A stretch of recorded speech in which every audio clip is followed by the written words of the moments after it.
Hello, everybody, and welcome back. This is the Uncensored Anime Podcast, a podcast where we talk about all things anime uncensored, and we are your hosts. I'm David. We got Jerry. We got Kenny. And today is a back to our UAP roots. We are doing a classic review episode where we will be discussing everything about the first 13 episodes of both Shaman King and Eden Zero. So we hope you're all excited.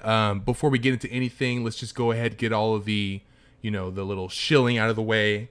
Don't forget to hit the like button. If you're liking what you're listening to, don't forget to hit the subscribe button and the bell icon to, be notified of all future episodes. And while you're at it, if you prefer listening just audio only, we are on Spotify, we are on Apple Podcast. So, you have options. So please feel free to give us likes, rate us 5 stars on Apple Podcast. And yeah, so all that's out of the way. Let's hop into our episode. So Jerry, big boy, start us off. What a legend, guys. What a fucking legend, David. David is just a legendary human. Oh my gosh, Kenny. Just King Shill. David is back. Today we're having a good episode. Like David said, we're going to jump in and we're going to talk a little bit about some shows. We're going to do a little bit of a review. Before we get into it, obviously, we have to do a little bit of a news roundup. There's a couple different fun stuff that's happened in the anime and manga world over the last week or so since we last filmed. So I think we're going to have to do a little bit of a catch up, but not too much. Because like we said, we're still winding down this season. But for the most part, there's been a couple things. There's just been just a couple things. Yeah. What are some of those couple things, Jerry? Oh, Well, okay, there's 2 notes that I think were really interesting, and I don't think we touched on these yet. And that's that. Oh, fuck. Maybe we did touch on them. Did we? Whoa, what are they? Where I mean, you didn't say anything. You can't just honey tick us like that. I'm sorry. Just like I double thought. Did you get that thing I sent you? Komi and Blue Period. Oh, yes. Have we talked about them? No. Where they got that? Okay. That's recent news. Okay, great. So, Komi Can't Communicate, Blue Period, 2 of the most anticipated animes releasing this fall, have gone to a home that is very unexpected, and that is that Netflix, the streaming giant, has claimed them for the fall. And as we know from a couple weeks back, they also have exclusive streaming rights for JoJo's Bizarre Adventure Part 6 Stone Ocean. So going into the back half of this year, Netflix has done more than just, I think earlier in the year and over the last year or two, Netflix has always kind of taken a stake. They've always wanted a cut of the anime profits. Yeah. They have 7 Deadly Sins, they have Beastars, they've always had a little bit of a hand in the pot. But for the most part, the big titles each season generally have gone to Crunchyroll and Funimation. They usually claim the big titles, but as we know, back in spring of this year, Netflix did something crazy and they picked up Eden Zero and Shaman King. Mm-hmm. And over the summer, they didn't really do anything. They kind of just let things shake. But they picked up Eden Zero and Shaman King, which we're going to be talking a lot about today. But now for the fall, they're grabbing Blue Period and Komi Can't Communicate, which is crazy because they also announced something brand new for Netflix, and that is they're already retiring Netflix jail. Yep. I don't know. Netflix jail. It's gone. No more. They're going to be doing weekly releases for Blue Period and Komi Can't Communicate. And I don't know how we think about this. I don't know. What do you guys think about this? One, Netflix jail is evil. I hate Netflix jail. Don't ever send no one to Netflix jail. Rest in peace, Beastars. But I still love it. Yeah, that's what I gotta say about that. I think real solid deduction, Kenny. Yep. Fuck Netflix jail. That's it. I think if Netflix handles weekly just like how Crunchy and Funimation handle it, I think it'll be fine. Right. My fear is that they do weekly for like a certain amount. I'm assuming these first 2 seasons will be 13 episodes long, but I don't know. I just don't want it to be like a limited number that they do weekly and then like wait a bit. And then I don't know. I know that Netflix's thing is like binging. So I just don't want them to be like doing it with these 2 series and like future series, like with Part 6 Stone Ocean. that just being all at once. Yeah. So- to our, I mean, we really don't know how part 6 is going to drop. They just said that, like, they Yeah. gave us a date. We don't know if it's going to be a seasonal drop or if that's the date that the weekly episodes are going to come on. But for that one, Netflix has they announced that they're like the global distributor for part 6, which is much different than what's happening with Blue Period and Comey, because it makes JoJo's Part 6 an ONA, an original net animation. It's not going to be airing on television, or at least not first. Not it's like airing. initially. It might air on TV in Japan, but it's going to Netflix first, and that's that is truly a step in an interesting direction for something like JoJo's, because I think that's one of the first massive properties to do that I know of. I can't think. I mean, can you guys think of any others that were ONAs? Most still go to TV at this point. Yeah, I mean, Way of the House Husband was that technically an ONA? It was. Yeah, you're right. Yeah. But I just wouldn't consider that like a massive. You know what I mean? Like, imagine like if I don't know. Imagine if Chainsaw Man ends up being an ONA or something, or like Spy Family. What if it ends up being an ONA? I think those are ones that I think of where it's like the sales are already through the roof. Wait, Chainsaw Man has been confirmed for what streaming service is going to be on, hasn't it? I don't remember. I actually don't think it has. That could be Netflix too. Mm-hmm. Which, well, yeah, it could be, but I don't know. If Netflix buys Chainsaw Man for the weekly, that would be mind blowing. I mean, that would be one hell of a swing at Crunchyroll and Funimation. Yeah. It just seems like Crunchyroll and Funimation have been off their game lately with claiming titles, And I get it; they're comfortable. They have Boruto. They have My Hero. They can't fight that Netflix money. Yeah, I mean, they really can't. It's like they just don't have the. It makes me wonder because Sony and Funimation recently purchased Crunchyroll in a massive acquisition, and so it's like maybe they're struggling to beat Netflix to the punch with some of these shows. Mm-hmm. I guess Netflix is slowly starting to realize how massive anime is, and they want to make that a big part of their catalog. And I think that 2020 and 2021 have been very clear indicators of that. They put classic shows like Saint Seiya and One Piece onto the service. They've moved over massive shows like Demon Slayer onto Netflix. Yeah. I mean, genuinely, like, Netflix knows that people are watching anime on their service. They fucking know. So I think at this point, Record of Ragnarok was in the global or the US top 10 when it dropped or whatever. Yeah. And I was like, that kind of blew my mind. I was like, oh, that's how many people are watching. Like, people are okay. That's cool. So yeah, I really am worried about the weekly release though. I don't know, guys. Why? I don't know.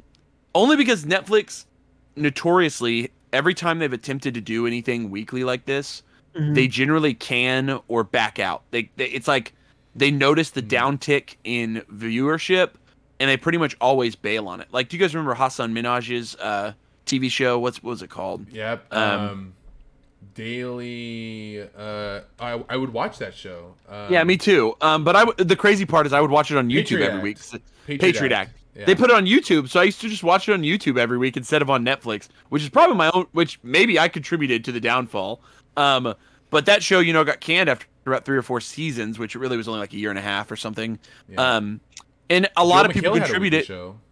Yep, and a lot of people contribute those shows falling apart because people just don't save and go back to a show on Netflix. Like it's like one of those things like you just watch it all and then you just move on from it. But I think that they might have to update some of their like list features and like saving shows features and their new episodes features to make it really like viable. So that every week when Blue Period and Comey come out, when I open Netflix, I want those to be at the top of like when I open up Netflix, I want to know a new episode's out. You know what I mean? Like I hope that it like pops up and it's like boom, watch the new Comey or watch the new Blue Period. That's what I'm hoping for, just because I don't know, but it worries me because I know that their binge model is tried and true. Mm-hmm. We just binged 2 Netflix shows that were Netflix jailed. Yeah. And I honestly, if I had to watch Eden Zero weekly, I probably wouldn't have made it. I don't know if I would have made it to the end. The binge was the only way I made it to the end of that show, honestly. Yeah. So, I don't know. So I'm curious to how it works out. I'm curious how it'll shake out. That's all I'm going to say. I'm curious how it'll shake out. But we're going to be right here talking about it when it happens, when the first shows, because Comey and Blue Period are obviously 2 we're going to talk about come the fall. So sweet. Comey, That's Blue exciting. Period, and Part 6. Like no matter how it's given to me, I'm going to watch it regardless because these are shows I need to watch those 3 shows. So they're going to be good. Yeah. Absolutely. So there we go. I guess we'll see, boys. I guess we will see. We will Yeah. see. That is news. So, and also for those curious, unlike Crunchyroll and Funimation, Netflix is going to be delayed by about a week. So it's going to be like 1 week behind Japan. It'll still be weekly, but they'll be generally trailing by about a week overall. So, keep that in your mind when you get ready for this fall season. We actually have to kind of keep that in mind because the first episode of Comey is delayed by a week. So it's coming out like mid-October as opposed to early October.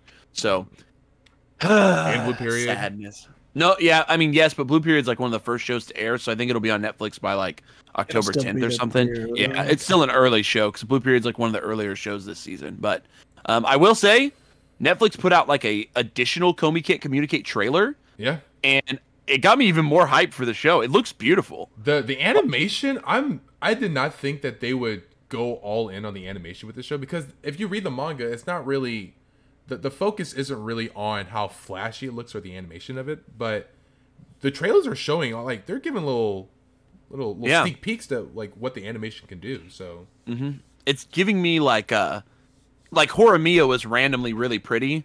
You know what I Yeah. mean? Like it was, for like a romance high school show. Yep. It was randomly, and I think Comey's like kind of trying to replicate that vibe of like taking the romance drama and just letting it be like looking a little bit better, a little more crisp. So Yeah. I'm excited to see it. The trailer got me kind of hyped up. I really want them to I want Netflix to put out a Blue Period trailer because they haven't. There is a Blue Period trailer that came out like 3 or 4 months ago that looks really nice, but I want like a Netflixified one. You know what I mean? Like the Netflix trailer version like of an it. But- updated one. Right, an updated trailer to get me hyped for it because that show's going to be baller. I've only read the first volume, but I'm excited for it. So Oh, I may even it drop. gets so good. I'm 3 I volumes might drop in, it's the so good. manga and just watch the anime. I don't know. I'm kind of thinking about it. If the anime's stellar and if it moves at a really good pace, I might like genuinely just do the anime. But IDK, we'll see. I just felt like the manga was really girthy. Like it was not dirt. It was girthy. It's just hefty. Oh, what's dearth? The first word I said, I don't know if that's an actual word. That's why I think I combined some words. Is dirthy Jerry, a word? that's not a word. That's not a word, yeah. Dirty I was isn't like, isn't a word. I don't think dirthy's a word. Is So it dirthy? yeah, it was just feeling a little dirty, Ken. A little, feeling a Wait, little dirty. girthy with what though? A D? Like a lot of words. Like there was a lot of words.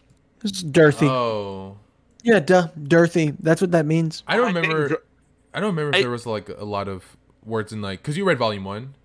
I only read volume 1. Yeah. Yeah, I know in the later volumes, I think it's still kind of wordy, but there's a lot of just beautiful spreads, which I'm excited think to the what- see in the anime. And I don't know if you remember, Dave, but like it mainly was just because there's a lot of like, almost like teaching in the manga where it Yeah. like teaches you some like art techniques or like art history. Yeah. And that's the that was the main thing to me that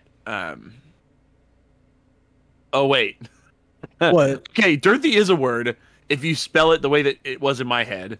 How do you spell it? Like earth with a D. D- Earthy. Yeah. Oh my god. And I used that word completely wrong. So we're not even going to talk about what it actually I means. didn't even think what dirt. I've never heard I of the knew- word dearth. I knew dirty was a word, but I was like I used it totally incorrectly. A Dorothy scarcity or is a lack of name. something. Right, an inadequate supply or lack of. So, So you mean exactly the opposite. right, I used it in the Undirty. You Yeah. meant girthy. I meant Yeah. girthy. Yeah, I meant Yeah. girthy. So that makes it Girthy. even funnier. That makes it Girthy. even funnier. But beside the point, both anime are exciting. I'm excited for both of them. Yes, And I think we're yes, gonna yes. fucking love it. So Netflix, you better not disappoint us because sometimes Netflix does disappoint us. Yep. And when you put things in jail, Netflix. What else? Was there any other news? No, I you feel are. like Kenny. I feel like What, we bro? talked about something. I'm like having a memory that like we talked about some other news, but I can't remember what Anime? it was. Yeah, I don't think so. motherfuck me. Well, there was something that Shonen Jump? something we talked PvP? about recently. Yes, yeah, Oh, literally yeah, at, yeah. at dinner tonight. I There was you like, go. Kenny brought something up, and I was like, what am I remembering? New manga in Shonen Jump. PPPPPP or some bullshit like that. It's that many or close to. 7 piece. And I liked it so far. I mean, it's one chapter. It's a single, 50-page chapter or whatever. But it's pretty good. I like really heartfelt stuff. I like really cool stuff like that. Is it very dramatic? Like kind of like It was dark? pretty dramatic. or- Yeah. Definitely dramatic. What the heck? And it's about piano, so Yeah, what was the general premise, Kenny? Something like all 7 of them love playing piano, but the main character is not good at it. Everybody else in his family is, though. But actually, he is good at piano, just not really, if that makes sense. Like, he's good at expressing through piano, is what we find out. They're Yeah. septuplets. Yeah. No, They're all- they're sextuplets. Sex. Or no. They're septuplets. Is that Seven of correct? them. Septuplets, it's 7. But people believe that there are only sextuplets because the last one is not an amazing piano player. Oh, Wow. damn. Yeah. PPP. And in rest in peace news, big shout out to Candy Flurry. Sorry. Uh, Give it a spot up to 7 Ps. I'm about to say, I think we briefly said this last week that it was getting canceled. Yeah. But just a quick reminder to all you Candy Flurry fans out there, I feel for you. This is I think the 13th series to be canceled in the last year and a half in Shonen Jump. So to all of the fans of Candy Flurry and Nine Dragon Balls Parade. Nine Dragons Ball Parade. Me and Roboco. No, that one's actually still going. Oh, Mori King. Mori King, Hard Boiled Cop and Wait, me and Dolphin. Roboco's gone. No, Roboco's still going. Y'all, No way. y'all pull it. No, it's Bro, not. Roboco is still going. You're a fucking liar. No, what I about am not Build even King? capping, bro. Build King. Oh, Build King. Yep, Build Build King. King. Build Yeah, King. what else got canceled? Bro. Zip Man. Zipman. Old Zip Man. What else got canceled? Me and Roboco Yo, there's- is not still going. Dude, David, yes, it is. You're playing yourself if you think it's canceled. Roboco is top 10. It's top 3 new gen, dude. No, it's not. You're a troll. Phantom Seer, What rest the in peace. fuck? Latest I tell new C, chapter Kenny, ED? I tell C. I tell C. I tell C. Our Blood Oath. Our Blood Oath. Yep. No, Did you guys say King. working? Because Yeah, we can say More Mori King. And here's Say some that ones that people probably don't even remember at all. A Gravity Boys. Does anyone remember that one? A Gravity Boys is what it was Yeah. called. Okay, that's not real. Okay. How about Guardian of the Witch? Was anyone reading that one? Any Guardian of the Witch fans out there? Isn't that Witch Watch? No, that was not Witch Watch Witch. is Witch still Watch is still going. Yeah. I know. that's what I'm Um, saying. wait, isn't Bone me and Co- Roboco like shit? David, Yeah, me and where's that Roboco going? is it's peak. It's the best manga in. It's What about keeping full drive with the ping Kenny, pong? Bone Collection. Was anyone a fan of Bone Collection out there? I did like that one actually. Dang, you like that one, kid? Yeah, he like Damn. used his pinky or some bullshit. That's crazy. And then also the last one that's been canceled since the 2020s is Time Paradox Ghost Rider. So Yeah. we've lost many good ones in the last year and a half. Lost a lot of good Um, ones. Lost a lot of good ones, but mostly lost a lot of bad ones. So No, rest- did lose a lot of bad ones. rest in peace, Candy Flurry. Much love to you. And hopefully PP. Wait, how many P's? PP. Seven, Seven? should be PP. 7 Ps. I Call only- it 7 Ps, like I only see- 5 Ds. I only see 6 P's. Oh, maybe it 1, is 6 2, Ps. 3, 4, 5, 6. Maybe Maybe one P of them number isn't really 7. there because he can't Yeah, play maybe piano. he's. The whole thing is that they think they're 6, but they're 7. So Yeah. Maybe that's. Wait, Kenny, are you playing tricks on me? no, that's like the plot. What if they think they're 5, but they're 6? No, it's 6 but 7. I can't get Oh, over wait. that me and Roboco is still alive. Oh no, Kenny, it's definitely 6 P's because PP is a rarely used musical dynamic notation for an extremely quiet sound. So it's a play on words. So there's 6. What's it called? Is it like pianissimo? I don't know how to pronounce it. Let's see. That's here. probably the actual name. That's the genuine name of the show. Yeah, it's probably named after the musical note because Yeah, it's named uh, after the. it makes the sense. term. Pianissimo. The seventh pianist is the quietest one or whatever. You know what I mean? Very It's probably some quiet. sort of play on the. It's Yeah. probably some sort of play on the that musical note. So that's interesting. I Yeah. just only found that out because I googled PP, and it popped up with the musical Mm. notation. That's a lot of fucking P for this podcast. I think we're gonna get PP canceled. Welcome to the What the PP fuck? podcast. Honestly, Okay, I guess I gotta catch up on me and Roboco and see what all the buzz is about. No, because stop. I don't think so. I don't think you need to do that, David. Just hear what David. He's got to figure out what all the buzz. I think if me and fine. Roboco I think you're is fine. performing, okay, Candy Flurry had like a great premise, but Oh my the god. pacing was like awful, and they just kind of like played all.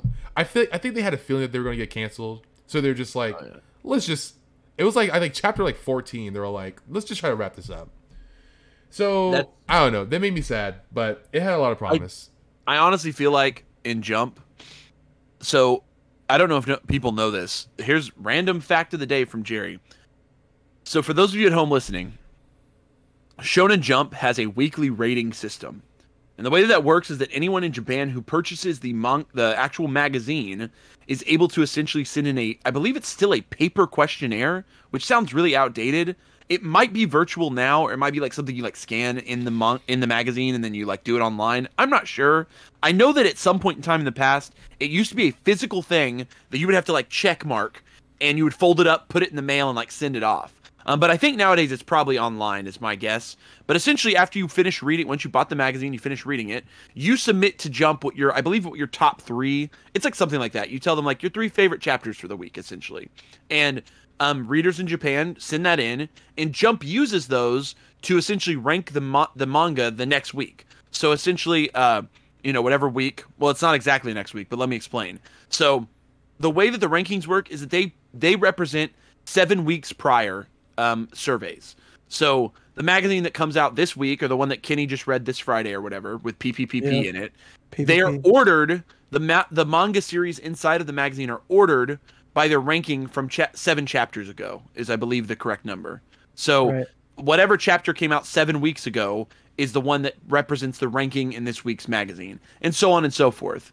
For a new series in Jump, that means that your first weekly rankings position does not happen until chapter 8. So when chapter 8 of your series is displayed, you're ranked based off of your first chapter's performance, right? Mm-hmm. So to my understanding, Jump gives every series about, it's something like 8 weeks of ranking time. So that means around chapter 14, like David said, a series most likely will have gotten notice that they are being canceled, give or take. Because that gives it about 2 full months for the series to have their first 8 chapters ranked based off of general public perception. Obviously not U.S. perception. It's Japanese readers that are deciding this. And that means once you have had about 8 chapters ranked, if you have not been able to perform above... I mean, honestly, what I've always kind of seen it as is if you're not able to get above halfway more than once or twice, then most likely your series is probably going to get chopped. So if you, as a fan, are curious, there are tons of subreddits and tons of websites that catalog the weekly rankings. So my favorite is there's a subreddit, I believe it's called r/manga rankings or something like that. And all they do is every week they just post, when the new magazine comes out, they post the rankings, and they actually will tell you like if it's a chapter's like first. So like when Naru and Red Hood just recently joined the rankings, those were denoted. It was like, okay, Red Hood's first chapter is now in the rankings. Then it was like Naru's first chapter is now in the rankings, so on and so forth. And they also denote how up and down a series might move. And they also tell you which series are not counted each week. Because if a series has a color spread or is the cover page, those rankings are just ignored. You just will never know how that chapter ranked because they're just kind of thrown throughout the magazine that week. So really interesting stuff to kind of process if you're a fan of Weekly Shonen Jump, because you can kind of start to try to predict what series might or might not get canceled. And that's actually why I believe on this podcast, David and Kenny and I briefly mentioned that we felt like Candy Flurry might be on the rocks, because we noticed its rankings after it started to get ranked were pretty consistently in the bottom half of the rankings.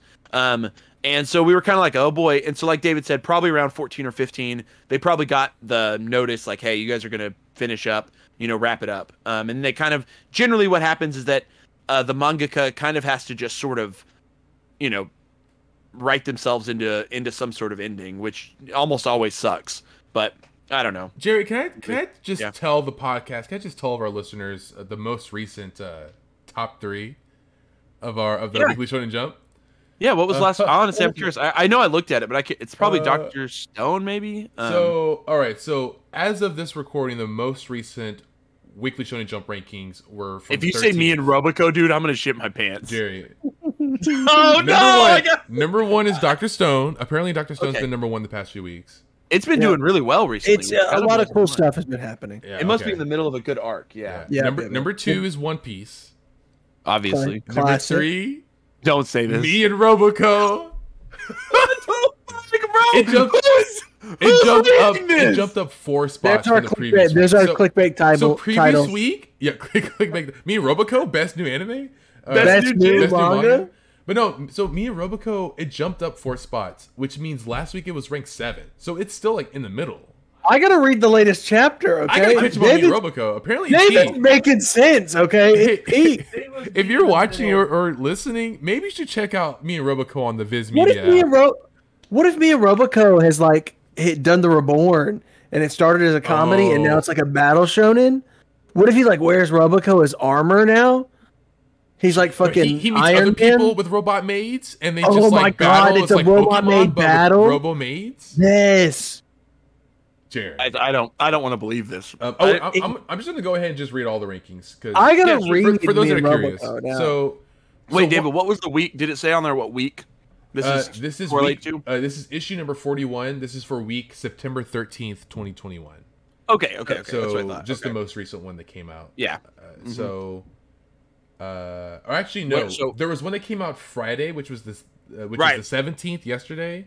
So it'll probably be a few days until we get those rankings. This is last week. We won't get the next rankings because the physical magazine doesn't come out in Japan until Monday. Right. Even though we have access to the digital version, we get it a little bit before they actually hit shelves this week for some reason. Nobody knows really why.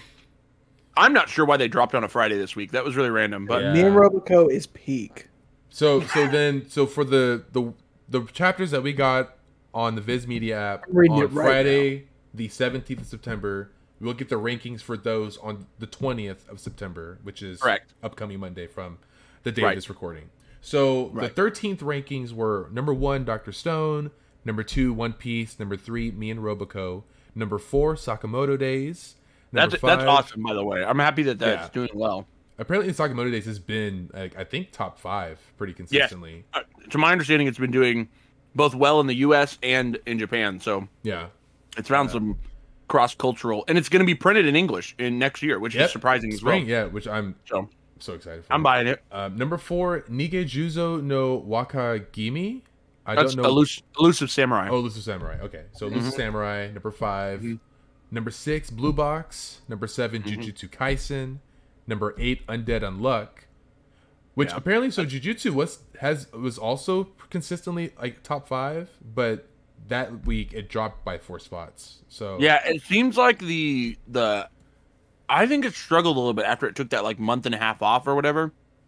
Yeah, I mean, the recent chapters are still in the beginning of this arc, which I think personally it's going to be the final arc, but it's going to be a long arc.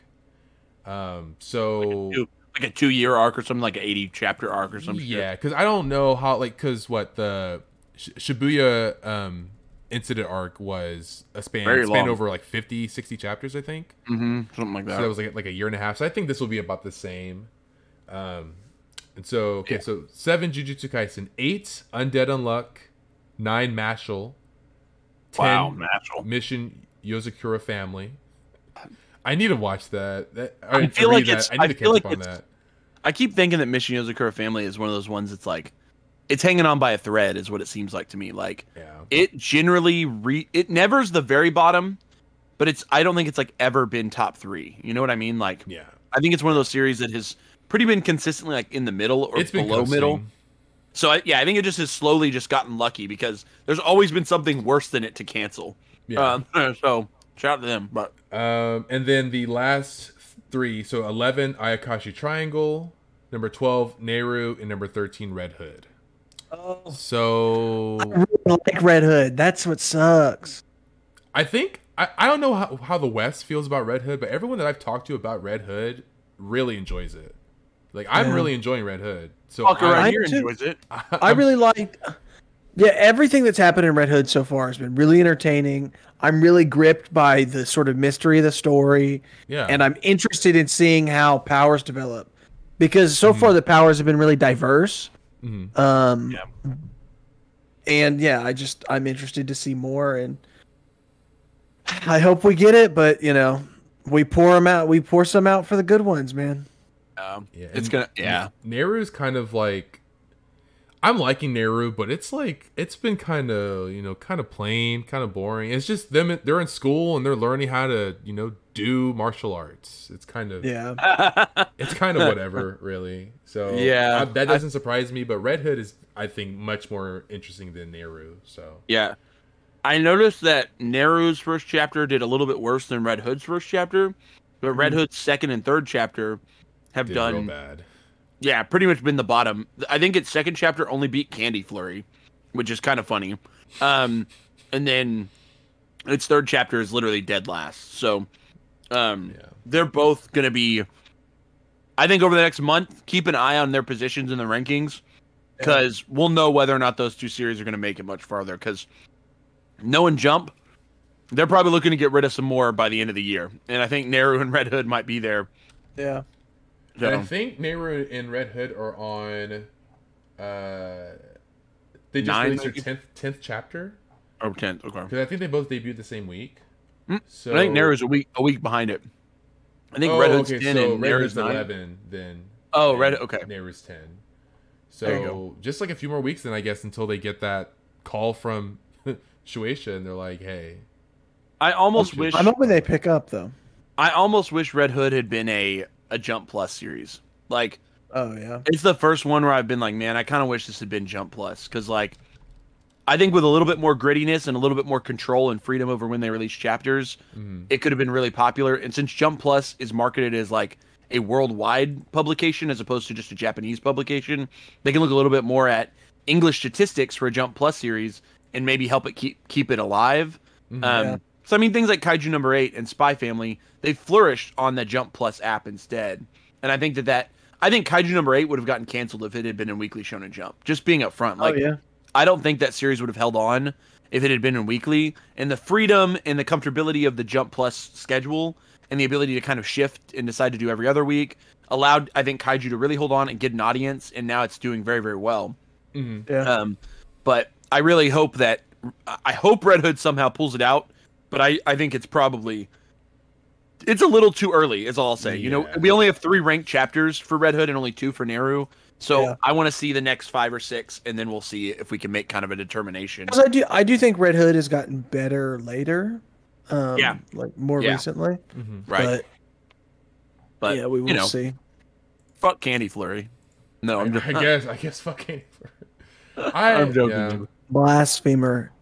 It had potential, but it just went about everything the wrong way. So it getting axed wasn't a surprise. Honestly, David, it should have just done what me and Robico does. What does it do? Does anyone know what it does? I guess be good. I guess good, me and Robico. I guess rank above fucking. Everybody Jujutsu loves me and Robico. Yeah, Black Clover. Yeah, wait, how the fuck did Robico beat out Jujutsu? I don't know. Apparently Especially like this chapter was great. Yeah, it introduced a new spirit power. Like, yeah, that's crazy that Robico like mollywopped it somehow. I'm still surprised High School Family Kokuzei Kazoku is still going. No, that one's fucking hilarious, bro. It's like undeniable. The entire family just goes to high school. That's it. Me and my entire family go to high school. The cat is in school with them. The cat is At one point, I think a girl has a crush on the cat, and so like the cat goes on a date. You're joking. You're making this up. Okay, that sold me. I gotta watch that or read that. No. Did you read the other manga that he made, Kenny? Isobe? No. That was like his other one. That I remember I used to see it, and I was like, God, it's so terrible. I'm never gonna read this. And I've been reading High School Family, bro. Wait, did they put High School Family? Is that on? It was in Shonen Jump for 4 years. It's online. What, Isobe? Yeah, bro. I bet it's funny too. I've never seen this. Yeah, it just existed in the background for the last like 5 years in Shonen Jump. So this person's just used to making like mid stuff that just coasts for. Yeah, honestly, no, but it's funny. It's like I'd say it's good for a comedy manga. Like, okay. Like it's fucking funny. This person's art's like very like, Yeah. Oh damn, David, he's only a little bit. The artist and classic. writer is only a little bit older than us. no way. Rio He was born in Rio Nakano? August of 1990, so just a couple years older than us. He's in his early 30s, Wow. and he's already published like a 5-year long manga. And what are we doing? I don't know. Fucking talking about his success. Yeah, talking about how good he is and funny He's he is. funny. He's funny. Brother, he's funny. I mean, you can be funny at 31. I don't see why not. Yeah, yeah. You'd be funny at any age. Yeah, honestly, you really can. He was probably funny when he wrote his last manga, and we were sleeping on it. Yeah, that's honestly probably true. Yeah, I mean, truly. But this will be a second series. I expect it to not get canceled, honestly. At this point, it's already at chapter 54. Yeah, bro, it's funny. It's This shit's gonna go till over 100 chapters, easy. No cap, no cap, dude. This is Okay, gonna, this might get an animation. Oh, that would not even surprise. I think Isobe might have gotten some sort of like OVA or something. Yeah, it has animation. It has 16 episodes. Yeah. Okay. Yeah, that's what I thought. Oh no, remember. wait, that's the number of manga. Where's that? Oh, I was like, no, it did. Yeah, it had an anime though. It was adapted it was to like- a Flash anime. Yeah, Interesting. makes sense. Reminds me of you remember those old manga, Kenny? Oh my god, the guy, and he would like take his pants off at school. I watched Sugoyo. It's like an old like 80s Shonen Jump manga. Masaru-san, something like that. Sugoi Masaru-san. He was like a superhero in his let me see if I can find it. Yeah, Sexy Commando Gaiden. That's what it was called. Sexy Commando. Sexy Commando Gaiden. Sugoyo Masaru-san was the name of it. Oh yeah, I remember. Bro, that What shit was the fire. That It's shit was One fire. of those old anime. It's from the 90s, and Yeah, I know. yeah, the premise was pretty dumb. Wakame High School's extracurricular Sexy Commando Club consists of 5 to 6 male members, including the principal, a female manager, and a small mysterious pet. The strange art of Sexy Commando, which extends back to Japan's Muromachi period, is a martial one. However, instead of focusing on how to defeat an opponent with physical force, the art focuses on how to distract the opponent to the point he is unable to fight. There are many techniques, though the club tends to favor the unzipping of the trousers. That's classic. It's classic. Sexy All right, I'm Commando. adding to my list. I'm adding to my watch list. Yeah, so One those of is you like a- those of you listening, go check out Sexy Commando Gaiden. I think it had like a 48 episode anime that aired in 7-minute 1998. episodes. Yeah, I think I'm it looking at adapts- the- Wait, I think it adapts the whole manga because that was after the manga ended. yeah. So kind of funny. But he went on to write a really popular manga that people might actually know called Pyutu Fuku Jaguar. Oh, I love Jaguar. That ran for 10 years in Shonen Jump, which again, a lot of people don't know much about it. I never heard of that either. It was kind of the major comedy manga, like right Wait. before. This guy's in Jump Ultimate It's in Jump Stars. Ultimate Stars. Yeah. He is, yeah. Oh. Okay. I'm trying to remember, when did Gintama start? Like The 90s as well? 2001. Early 2000s. So yeah, Jaguar and Gintama were kind of like I would say like the kings of comedy in Shonen Jump for like 6-7 years. There was like Oh, yeah. not a lot of competition on the comedy side of things because they were just both Gintama and Jaguar were so popular. So I'm surprised like America's never even got anything like any of Jaguar. You know what I mean? Yeah. It's just always it was just a Japan. I don't know if Americans would find it funny, honestly. Just like Gintama like didn't do super well in the US. It's another one of those things where it's like Americans just don't really find the humor in it. Right. Not all. I know there's a lot of Americans that are big Gintama fans, but Man, I don't know. They never adapted it in English. Damn. no, I don't think we got anything from Jaguar in English. No, I don't think the anime ever got dubbed or anything. And there was only I think they only got like little animes like OVAs or something. Yeah, something like that. I'm surprised that. Very strange. Well, I guess it's because it was much older. Yeah. People didn't really care about. It's just like yeah, like what is that one? Sadagaki Otokojoku, the Oh, that's like one of my favorites, Kenny. That's like an even older gag manga. Yeah, Sakigaki Otokojoku is what it was called. And it's about like a school of super buff guys. Yes. Yes. I talked to someone about this show. both of them were very strong in Jump Ultimate Stars. That was why They sure were. Yeah, this one ran from the 80s. So both Sakigaki. characters were good. I like Saki, and I actually think Sakigaki okay, don't quote me on this, but I think that the mangaka is like still writing stuff in that world, but like not for Shonen Jump anymore. Let me see if I can find it. I want to say he's like still writing stuff. Yeah, he wrote like tons of sequels and side stories to the point that I think they're still like currently running manga that this guy is writing in the world of Sakigake Otokojoku. Wow. Like if you go to his Mal page, it's just like tons of side stories and stuff that he wrote about this. Let me see if I can find the one that's like actually still running, because he writes for like an adult. It's like it moved over to like a kind of. I want to say it might even be like an adult magazine, like an adult, Oh wow. Ooh. like something really weird, like it's like next to hentai or something. Okay, yeah. See, here's a he wrote a sequel magazine, a manga from 2001 to 2010 that ran in Super Jump, which is the seinen. It's one of the seinen jumps, I believe, from Shueisha. And no, maybe it's not a Shueisha one. I don't remember what Super Jump is, but ran in Super Jump. That ran for 10 years. That was a sequel to Sakigake. That ran from 2001 to 2010. We're getting really deep into some Shonen Jump stuff tonight before we start talking about Eden Zero and We really are. He wrote a short-lived series called Bakudan that was unrelated. He wrote Family of Brahmin. I think this was unrelated as well, maybe. Yeah, this one was also unrelated. Another martial arts type series he tried to write. Oh yeah, here we go. This one's still going. It's called Otokojoku Gaiden Date Omoito, and it is still being written to this day. It started in 2014. Wow. And I'm like, that's crazy. It's like since the 80s, it's just been. It's like when I found out the other day that Baki is still going. I was like, yeah. what? Yeah. I was like, what is? Wait, no, that one. Why does Baki have over 100 volumes? I was like, Baki's- holy shit. Maki's mad still running. That was just like crazy to me when I found that out. I was like, this man is just still. He's just been writing Baki for like 30 years, Yeah. and I'm like, what? Same as One Piece. Wait, Roten Harem is in Jump Plus? It Yeah. is, yes, yep. That's a Yeah. Jump Plus series. It's Huh. it's a Shueisha Shonen Jump property. Isn't that crazy? Is hilarious. It's genuinely pretty And funny. it has Dude. Yeah. it has 2 spin-offs? Yeah, There's no Fantasia but and Britannia Lumiere? oh yeah, I think that one's already over though, or it got canceled or something, or it's on hiatus. She. I think something happened to the author maybe, Oh, but I Yeah. cannot remember. You'd have to look it up. Well, I guess Written we by should probably. So probably talk about what we plan to talk about. Oh tonight. yeah, I'm we've about to say- digressed enough. How long has it been? Sorry, this was a tangent. All of this just to say PPPP is now running in Shonen Jump.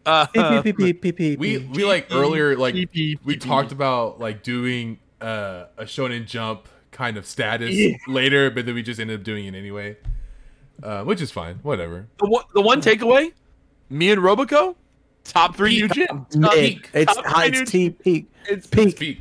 pretty much me and Roboco, Peak. best You manga should be running. reading Jump. me and Roboco if you're not already. Yeah, me and Roboco.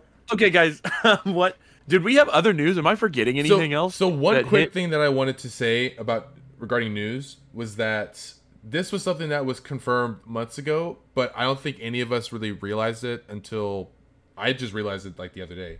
But Okay. MAPPA is creating and releasing their first original theatrical movie titled Alice and Tales' Illusion Factory.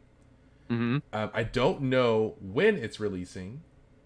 I can find that out real quick, but that is, that's something interesting. It's going to be so MAPPA's first real theatrical release of an original story. They are releasing Jujutsu Kaisen 0 later this year, which will be in theaters in Japan, but this is like their first, originally made in-house or whatever production. So that's pretty interesting.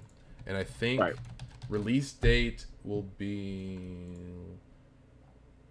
don't think it's confirmed yet. Okay, it just took me back to the same page. So I don't know if there is a release date. If anyone out there knows, leave it in the comments below, help you boys out. But there is a trailer already released, so you're able to check it out. I don't know what it's about, but I've seen the trailer, it looks beautiful. The animation, I mean, it's MAPPA, so Right. I feel like every new MAPPA work that comes out, their animation just gets better and better and better. Yeah. And so, so I mean, it looks great. So I'm excited to try to see it. I don't know if it's going to be put on Crunchy or anything like that. I don't think anything has been confirmed, Yeah, my regarding guess that, is- so. Yeah. My guess is it'll probably just come out on DVD in the U.S. in a couple months or something. Yeah. That's usually what happens with like. It's like like they do with like Boy and the Beast and Your Name and stuff like that. Like Those weren't Remember in the theaters poster? in the West. no, they did actually go to theaters. So maybe it'll go Yeah. to theaters here. That'd be kind of cool. I'd go Yeah. see I it. can see it being like a 1 day or like a 1 weekend release Yeah. Right. type of like special thing that some theaters do. So Yeah, I if can see it's, that. if it's airing in theaters here, I'll definitely go watch it. You know, it is technically the first original film, but in 2016 they put out a movie called Garo Divine Flame. Mhm. And We it's don't a- talk. We it's don't a- talk about that. We don't talk about that, Jerry. You've heard of that? I was like, I don't know. I don't know much have about no it. idea. I have no Well, it's idea. just weird because like Garo it's based off of an anime, but the anime was an original anime made by Mappa. Mhm. So it's like a movie sequel to their own anime, but they made the anime. So like it's not based on a manga or anything. Right. So it's Right. kind of, I mean, like But this technically is that like makes it directly to movie, I guess. right, So, right. And this is that's what I'm saying. So like technically, Garo Divine Flame is also an original film work. Mhm. It just happens to be an original film work based on one of their original anime properties. Right. Right. Which is kind of it's kind of like how they're doing Yuri on Ice the movie, which doesn't have a release date right now either. Also going to be a movie based on an original anime that Mappa made, if that makes any sense, you know? Yeah. Because Yuri on Ice is also not based on a manga or a light novel. It's just it's an anime they just made, you know? Yeah. Mhm. I just realized that Mappa has such a beautiful lineup of like anime that they've done at this point. Like they genuinely might have one of the best resumes in the industry at this point. Like I've never Yeah. realized just how good all their shit looks, you know? Yeah. Yeah. I mean, they had Like I still Kids need to with see Slow- Kakegurui. Oh, I've heard good things. Yeah, I need to too. Although Inuyashiki it did not age well in my opinion, so that's. You didn't like it? I mean, I liked it, but Oh. it was like that's like the extent of it, you know. Like I'm never gonna watch it. Ever You didn't like the again. part when he was banging that girl in the head? He was like bang, bang. and you didn't like when he was like, "Oh, you read One Piece too, bro?" You remember that? It's like, who's your favorite character? Zoro. Zoro? Yeah. I Zoro. love that, David. I loved it. Oh wait, they animated Punchline. I had no Yeah. idea. I watched Yeah, Punchline forever ago. I did not know. They that have one happened. hell of a lineup, to be honest, and I This think shit it's looks just going to good. continue to grow up. So, congrats, Mappa, for being awesome. I don't know what to say for being good. You know, Hopefully, you know, no longer overworking your animators and treating them right, but you had overall good job. Good job. but But okay, so well, shit. Eden Zero, Shaman Yeah, King? I guess it's. Should I guess we it's should time we to should we talk- transition? Yeah, can we just talk about Shaman King first? Sure. I just you don't want wanna to talk King about- first. I just Okay. want to Okay. make him wait till the end for the good stuff, you know? No, I'm Oh, joking. yeah. Okay. no, Eden Zero, the good So for stuff. those unfamiliar, Shaman King is a manga series that came out in the late 1990s in Weekly Shonen Jump. It ran alongside series like One Piece, Naruto, and Bleach, and was sort of in that same era when it comes to starting time. You know, Shaman King started around the same time. Obviously, Shaman King stopped a little bit shorter than those series. You know, it only ran for about 285 chapters in Shonen Jump before finally kind of calling it quits. But essentially, Takei, the author of Shaman King, is a contemporary in some ways to Oda, especially Ichiro Oda, because they actually both worked as assistants together to Nobuhiro Watsuki, I believe, if memory serves. So Yep. Takei and Oda are old friends, and they are rivals in some degree. And essentially, there's this manga series called Shaman King.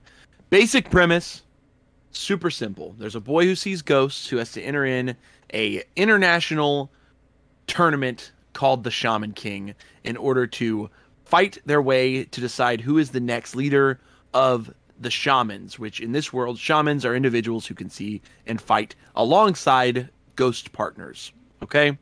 Pretty simple structure and pretty simple setup for a shonen series.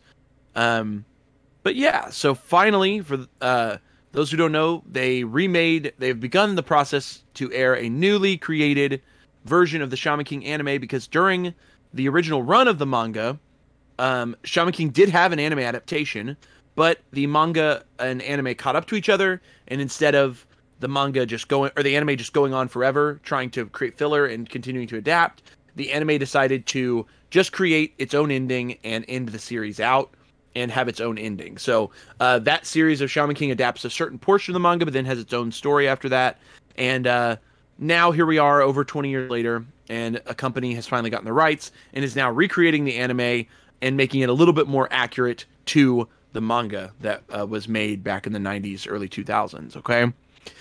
So we just got, as an American audience, the first 13 episodes.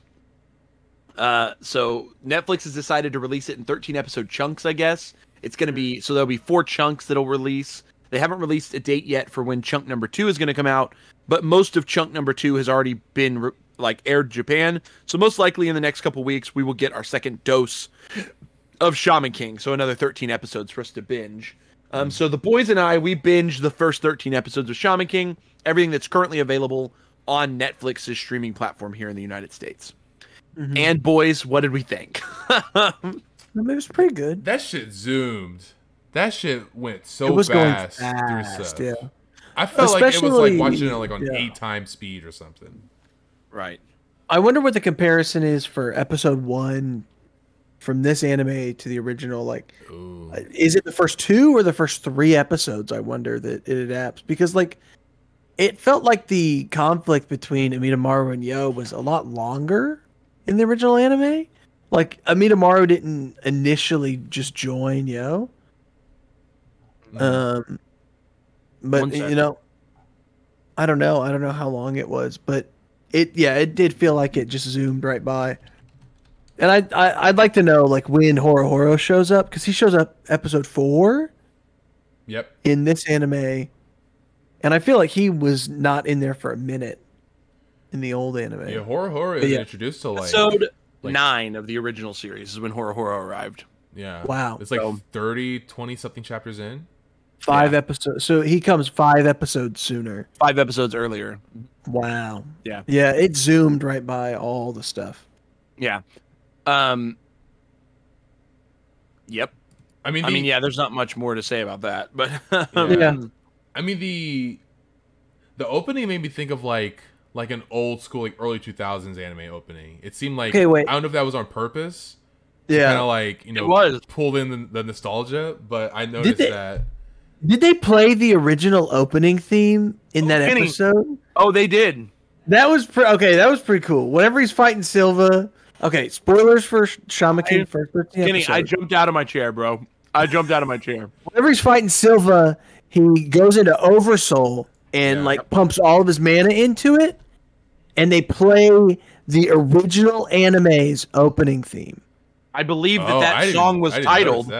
I think that song was called Oversoul. Yeah, I was going to say, I think that song was called Oversoul, if I remember correctly. Yeah. So when he uses his Oversoul for the first time in the new anime, it plays the original opening song Oversoul over the insert song during the moment. So it was pretty good. I was like everything will work out. Everything will be okay. Is this really happening? Okay. Everything will be all right. Also, Yo Asakura, I subscribe to the Yo Asakura way of life. Everything will work out. Don't worry about it. One of the most chill main characters of all time. Oh yeah. I just want to live an easy life. Yeah. And so, you know what I'll do so that I don't feel bad about things? I'll make sure that I'll grant your dream as well. Right. Because I just want to live an easy life. Yeah, so in the original anime, Kenny, the first 2 episodes are essentially episode 1. The second 2 episodes are essentially episode 2. Wow. And then the next 3 are episode 3. And then episode 4 is where you would get up to Horo at episodes 8 and 9. Right. I mean, wait, you mean Trey? What'd you say? His name was Trey in the dub. Yeah, the original dub. They changed. Oh my god, guys. Horo? So I just have to complain about this here because I just complained about it to David the other night. So in the original 4Kids dub, there was a few oddities that happened in this series. One of them is that Horo, who is an Ainu, which is it's a culture in Japan. He's an Ainu person. they changed his name to Trey, which is like the weirdest name. I don't know where that was definitely not mouth flaps. You know, Trey and Horo Horo are not going to have the same mouth flaps. So I have no idea what they were thinking when they came up with that new name. But changing his name like actually has bearing on the story later, because Horo Horo's name has importance at a very late stage part of the Shaman King story. And so like looking back, obviously they never had to deal with it because the original anime didn't make it to that part. Right. It's something that only happened in the manga, but it's so funny to me. I don't know how 4Kids would have handled it if they had to deal with the name circumstance. I think it would have been really weird. But it's just funny to me they changed an Ainu person's. It's just like how the original 4Kids dub, Rin, who is a young Chinese boy, right? He is explicit. He's not just like, he's explicitly Chinese. Like they go to China to get him. Like he is like very Chinese, right? For some reason, the English dub had a white man doing a British accent for Rin. That was their original. This is the 4Kids dub, not the Netflix dub, by the way. The Netflix dub corrected all this, but the original 4Kids dub had, and it also happens to be Andrew Rannells, which is like the weirdest part of all of this. It was Andrew Rannells doing a British accent for a young Chinese boy, which is still to this day just a very I'm not sure who approved that. Like, did anyone watch the show? Like, did anyone like look at that? Probably not. That's just it. Probably not. Yeah, like, did anyone even take a second to like go like, wow, this is maybe not? But the new show luckily corrected that by just having a regular voice actor doing the voice for Rin. But I would have laughed out loud if I had heard Andrew Rannells come on the moment I turned it on for Rin. But I would have been like, sheesh. Speaking of voice acting, I actually watched everything in Japanese. And I think that the English, I think that for you guys, you missed out on something very important. What? And that's Bokuto Ryu, Ryu the wooden sword, would always say he's searching for and he would always say this in English, best place. Best place. Yeah, that's the place. Best place. My best place. My best place. The English dub voice was Garbo. It was I gotta admit, there was a few English dub voices that I really didn't like. Ryu's was one of them. He was perfect in Japanese. He was excellent. Every time Ryu spoke, I loved. He had like Japanese a drawl voice in his voice, and I was like, why does he have that accent? They gave him like it was like an Elvis impersonation. Yeah, like how you doing, baby? Like one of those sort of accents. I'm not sure. It was like Johnny Bravo-esque. You know what I mean? Like that was the. I'm not sure what they were going for with it. Honestly, it really kind of surprised me. I was like, no, that's not it. That ain't it. Netflix. That ain't it. He was so funny in Japanese. It's interesting because, so one thing to note as well. So I know I watched the first episode in Japanese, then I did episodes 2 through 13 in English, just because I was trying to do some other stuff when I was watching it. But cool note is that a couple of the English dub voice actors were asked to return from the original 4Kids dub to do the voices for the English dub for Netflix, which is super cool. So a few of the voice actors off the top of my head that I remember returned are Manta came back from the original 4Kids dub. Horo Horo comes from the 4Kids dub. I can't think of her name. June, I think, is her name. The girl that lives with Yo's granddad with the two, like, the spirits that have the big balls. Yeah. Is that? Oh yeah, Tomo. June is Ren's sister. Yeah, I don't know what I'm on. Tomo is her voice actor. Not Ren. June. I was correct. My brain was right. June, Taorin's sister, is also her old voice actor. There was a couple other thrown in there. Oh, Pylong. What'd they call him in this dub? Lee Pyron, bro. Pyron. That is his. And by the way, if you don't know, Pyron in the original 4Kids dub was voiced by Yami Yugi, so they got Yami Yugi to come back and do the Pyron voice for the Netflix dub, and it was spectacular, guys. That was like that was the one it was a glow, just him. All I could think the whole time was like, it should have been me, not him. Is that Dan Green? It's Dan Green, yeah. They got Dan Green to come back to do Pyron, which was really awesome.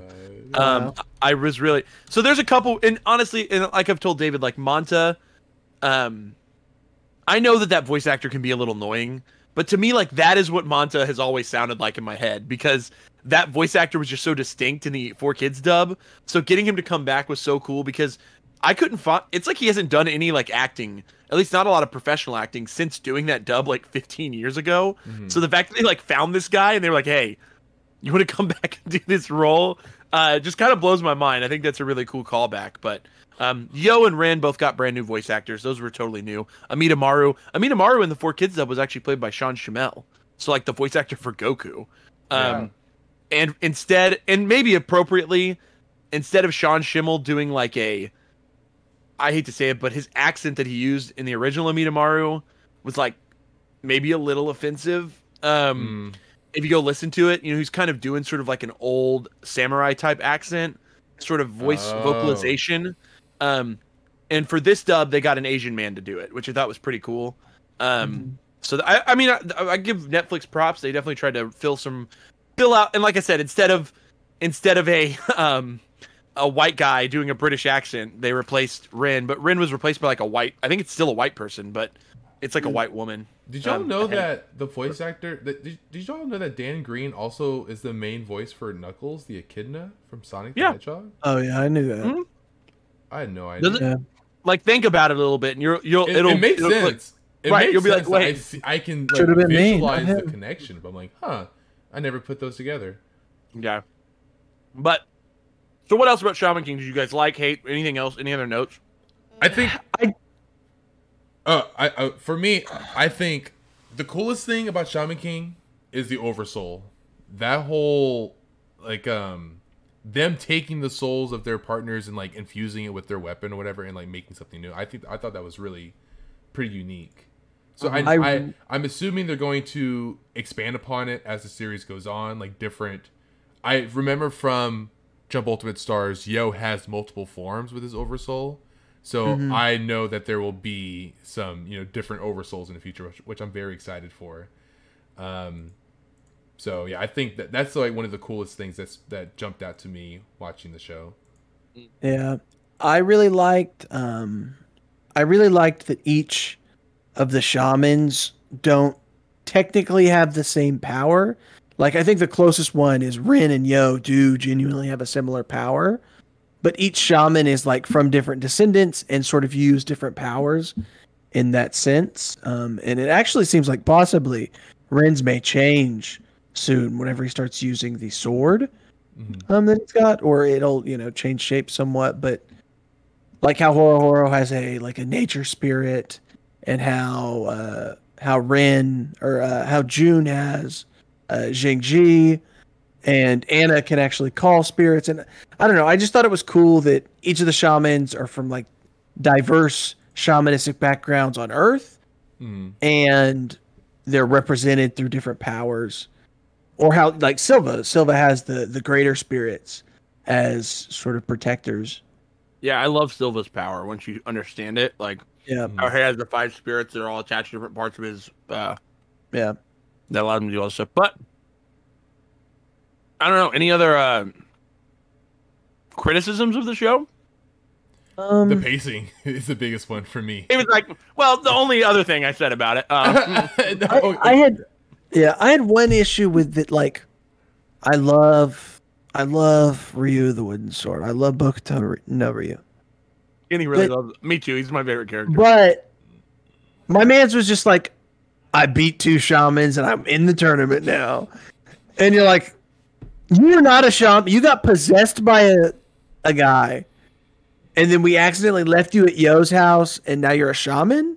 Yeah. And you already beat 2 other shamans, something Yo couldn't do? Kenny, I really wish that I could tell you that was an anime-only thing, but that is word for word what Takei did in the manga. That is literally exactly what he did. He's like, I think I want to keep writing Ryu in this story. Yeah. He's like, how can I do it? Oh, he's a shaman. He's a shaman now. It's not like there wasn't. I think the manga had a little bit more layers that it was going to happen, if that makes sense. Right. Like there were more moments where Ryu was clearly like spirit prescient that kind of got cut out in the speed of things in this version. But and there was actually an extended sequence that I think the anime may have left out completely, where Ryu is training with Yo's grandpa, and I'm pretty sure there's an extended sequence that we saw. Damn, yeah, I think the anime may have cut it out completely, or at least said that he did. Faded right over it. Yeah, I think they might have right over it. I got left at the Asakura household, so I Yeah. trained. Yeah. Mhm. So the anime, this version definitely makes that reveal a little bit more ridiculous, but Yeah. it's, I mean, at the end of the day, that is exactly what the Yeah. manga really did. Just like he did, just kind of show up eventually and just be like, "Guess what, guys? I beat 2 shamans, and I'm in the shaman tournament now." And that's how he talks in the dub, by the way. That's Yeah. that's dub. It's pretty accurate. It's pretty accurate. What's Oh up, my God. everybody? It's me, Wooden Sword Ryu. I'm trying to find my happy place. That's, I'm trying to find my happy place. that's what he always. Actually, but I love that that's his. I love Yeah. how simple the dreams are from our boys. Yeah, dude. nothing- Oh yeah, it's just simple. Yeah. I was like, I want an easy life. Horror's Yep. like, I want to feel the flowers. Yep. Ryu's like, I'm trying to find my best place. Best like, place, baby. that's it. Yeah. I love that about it. It just makes you, I don't know. I feel like they're so much more relatable when they're not like some like, I'm gonna become the king of the pirates. Like Yeah. they just don't they're doing exactly, I think, like a lot of normal people would want to do if they were entered into, or I mean, for Yo's situation, he's kind of forced into this tournament. And that's Yeah. sort of how the story, I think if Yo could do it, he wouldn't compete. He wouldn't do it. Yeah. You know? Yeah. He would just listen to Um, music. He would just chill and just listen to his Mhm. favorite tunes. So Yeah, I think another thing that really got lost in this version is a little bit of like, I don't know if you guys felt this at all, but knowing what the source material is, in the manga, the first 20 or 30 chapters had a lot of personal development for Yo, Manta, and Amidamaru. Mm-hmm. The 3 characters spend most of those first 30 chapters together. And because of that, some of the later things that start to happen, and so spoilers for this first 13 episodes, obviously, like Manta getting cut open by Faust, and Yeah. the part where essentially Yo and them are like, Manta, we can't be friends anymore.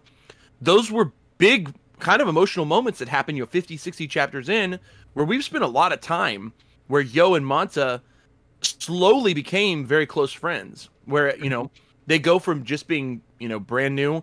And a lot of the slow moments between the two of them that were kind of in the manga, they just cut them out completely from the anime, which I get it. They wanted the pace to be really fast. They wanted to get to the action. They wanted to get to some of the big moments.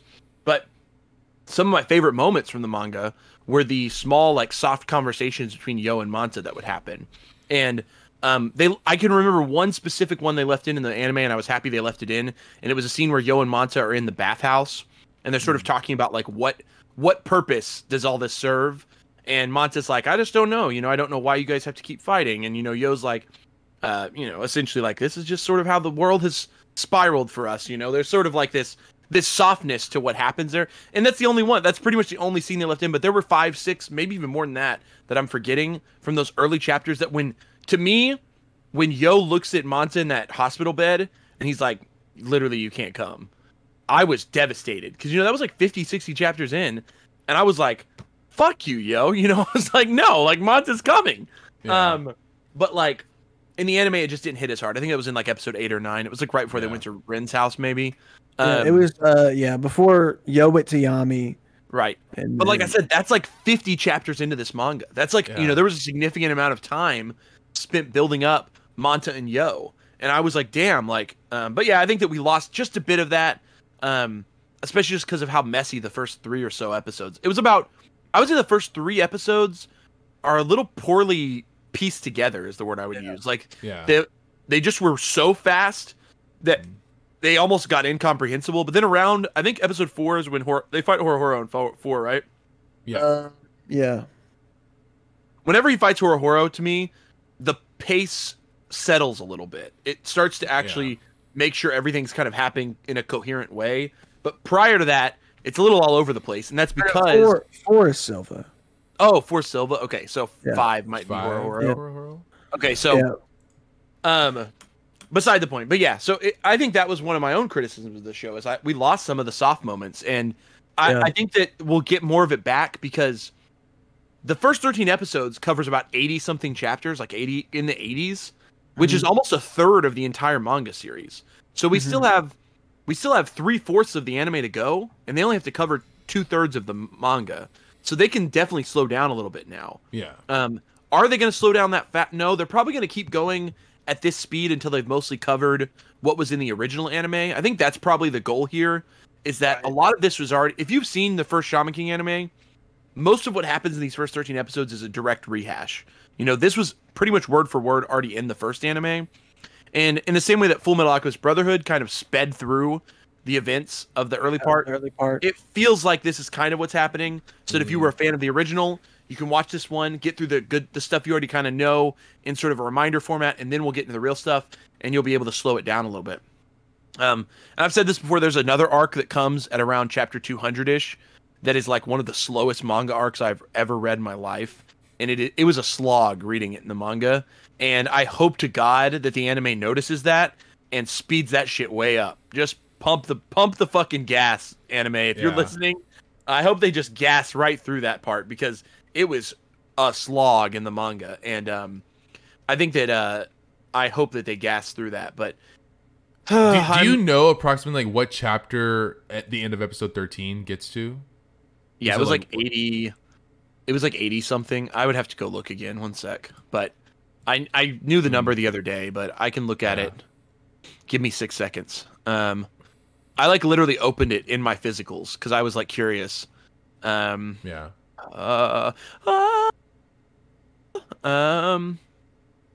Chapter 84. 84. The end of 13 is chapter 84. Okay. So it may have had a little. The very last scene I think might have been in chapter 85. You know which scene I'm talking about? Yeah.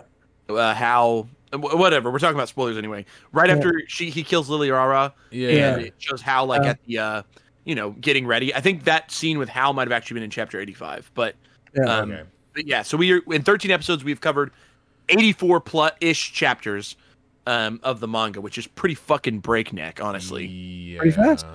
That's pretty breakneck, boys.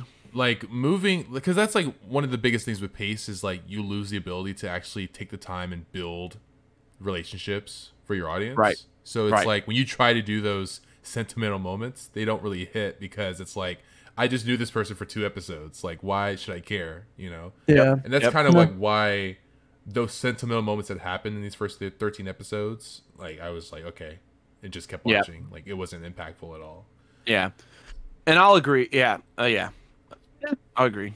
So one thing I did want to talk about, going into this adaptation, a lot of us specifically, but I think a lot of other people who were seeing clips and stuff like that were worried about the animation and artwork of the show.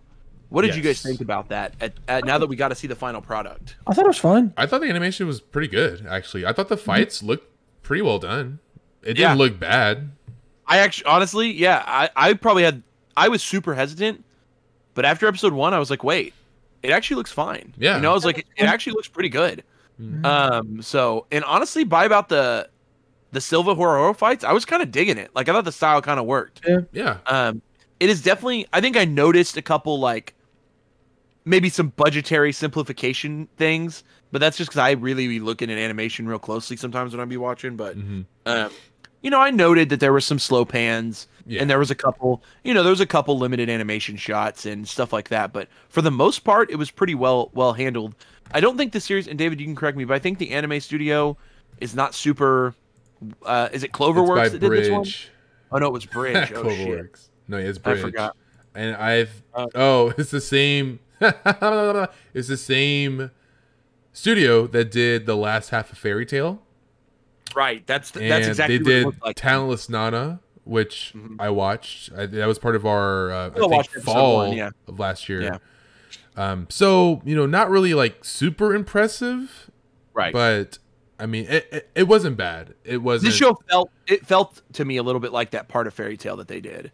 It's kind of the same, but not bad. Totally watchable and better than a lot of other TV animes. And I actually thought stylistically it kind of worked as the show went on. Yeah. And that makes sense because I feel like, so this is kind of weird, but for those who have read the manga starts in kind of one art style, and by about chapter 100, 150, Takei's style started to really like go a different direction. He was a lot more blocky in the early days, and then kind of around 100, 150, he gets really sharp. Like all of his character designs got really sharp. And this anime kind of looks more like later Takei art than early Takei art, which is not bad. It just means that some of the scenes don't look very one-to-one. If you like hold the manga up next to the anime, you would kind of notice that it looks more like his newer style than his older style. But it didn't really bother me. It didn't end up bothering me as much as I thought it was going to. Just because I love Shaman King's story, so I was just having too much fun, honestly. I was like, oh fuck, here we go. How about Wooden Sword Ryu's hair? Oh, loved it. Loved it. I just hate his design. I just hate everything. I do not like him at all. He's rockabilly, baby. Wooden Sword Ryu is the boy. He's a dumb character. He's trying to find his best place. David, he just went to place. his best place. It's like he's a character in like every group of anime characters that's like the gag and just like the over the top character, and I'm just like I'm not digging it with him. But so he's loyal, David. He's loyal, dude. I love him. I mean, he's like a good guy, like good character, but like he's a good housewife. I just need to see more from him. I think because didn't you see him cooking? He wants to be a sushi chef. He cooks, he cleans, he rides motorcycles, he saves Master Yo. Come on, David. I'm gonna make sure to read the first, because I have the first 4 Kodansha omnibuses, which go from volumes 1 through 12. So I'm gonna make sure to read those first 12 volumes before the next batch of 13 episodes come out on Netflix. Because I feel like I would like him. I feel like I would like Ryu more in the manga versus how he's portrayed in the anime. Because the English dub and like also just I don't know, just like his look. I'm just like I'm not a fan of this character. Yeah, Horror is my favorite character so far. I think the one thing people say a lot about him is that he doesn't look like he's a 15-year-old. Exactly, he looks like he's like 40. He does not look like he's 15. Yeah, that's the joke, though, isn't it? That is the joke. It is the joke. That's the joke. TK has a weird sense of humor, honestly. He's wild. I think so. Yeah, we've covered animation. I think the music got me hyped, by the way. And David, you noted earlier the opening. So the opening song is by the same lady who made the opening song for the original anime. Oh, okay, very cool. They brought her back to do the new song. So this show was like riding on nostalgia, I feel like. Yeah. This was right on. Okay. Absolutely. It really was. And not just that, the Japanese voice actors, like 90% of them came back to do this dub. So it's like even higher. That was like one of Takei's, he like said requirements. Right. He was like, oh, Anna has her same dub from 4Kids, by the way, too. Whatever. I just remembered that. But yeah, that was like when he like was optioning off Shaman King to do a remake. He was like, you have to bring back the old voice actors from my first show, which is really oddly loyal to the studio that did his first season. I don't know. I'm not sure why he was so loyal to them, but he really liked, I guess, they wanted to produce Shaman King. Yeah. So well, it's mind blowing to me because like this really pisses me off. This is a story about Shaman King. Supposedly a couple years ago, Hiroyuki Takei was actually approached by a studio that's a big fan of Shaman King. You know what studio that was? Mappa. Studio Mappa, guys. Studio Mappa approached Takei and said, hey, boss, just so you know, we love Shaman King. We want to make an anime of it. And he was like, okay, cool, let's do it. And they sat down, and Mappa was like, but we're going to do new voice actors, new music. We're going to do our own thing. Takei said, nope. And he walked on him.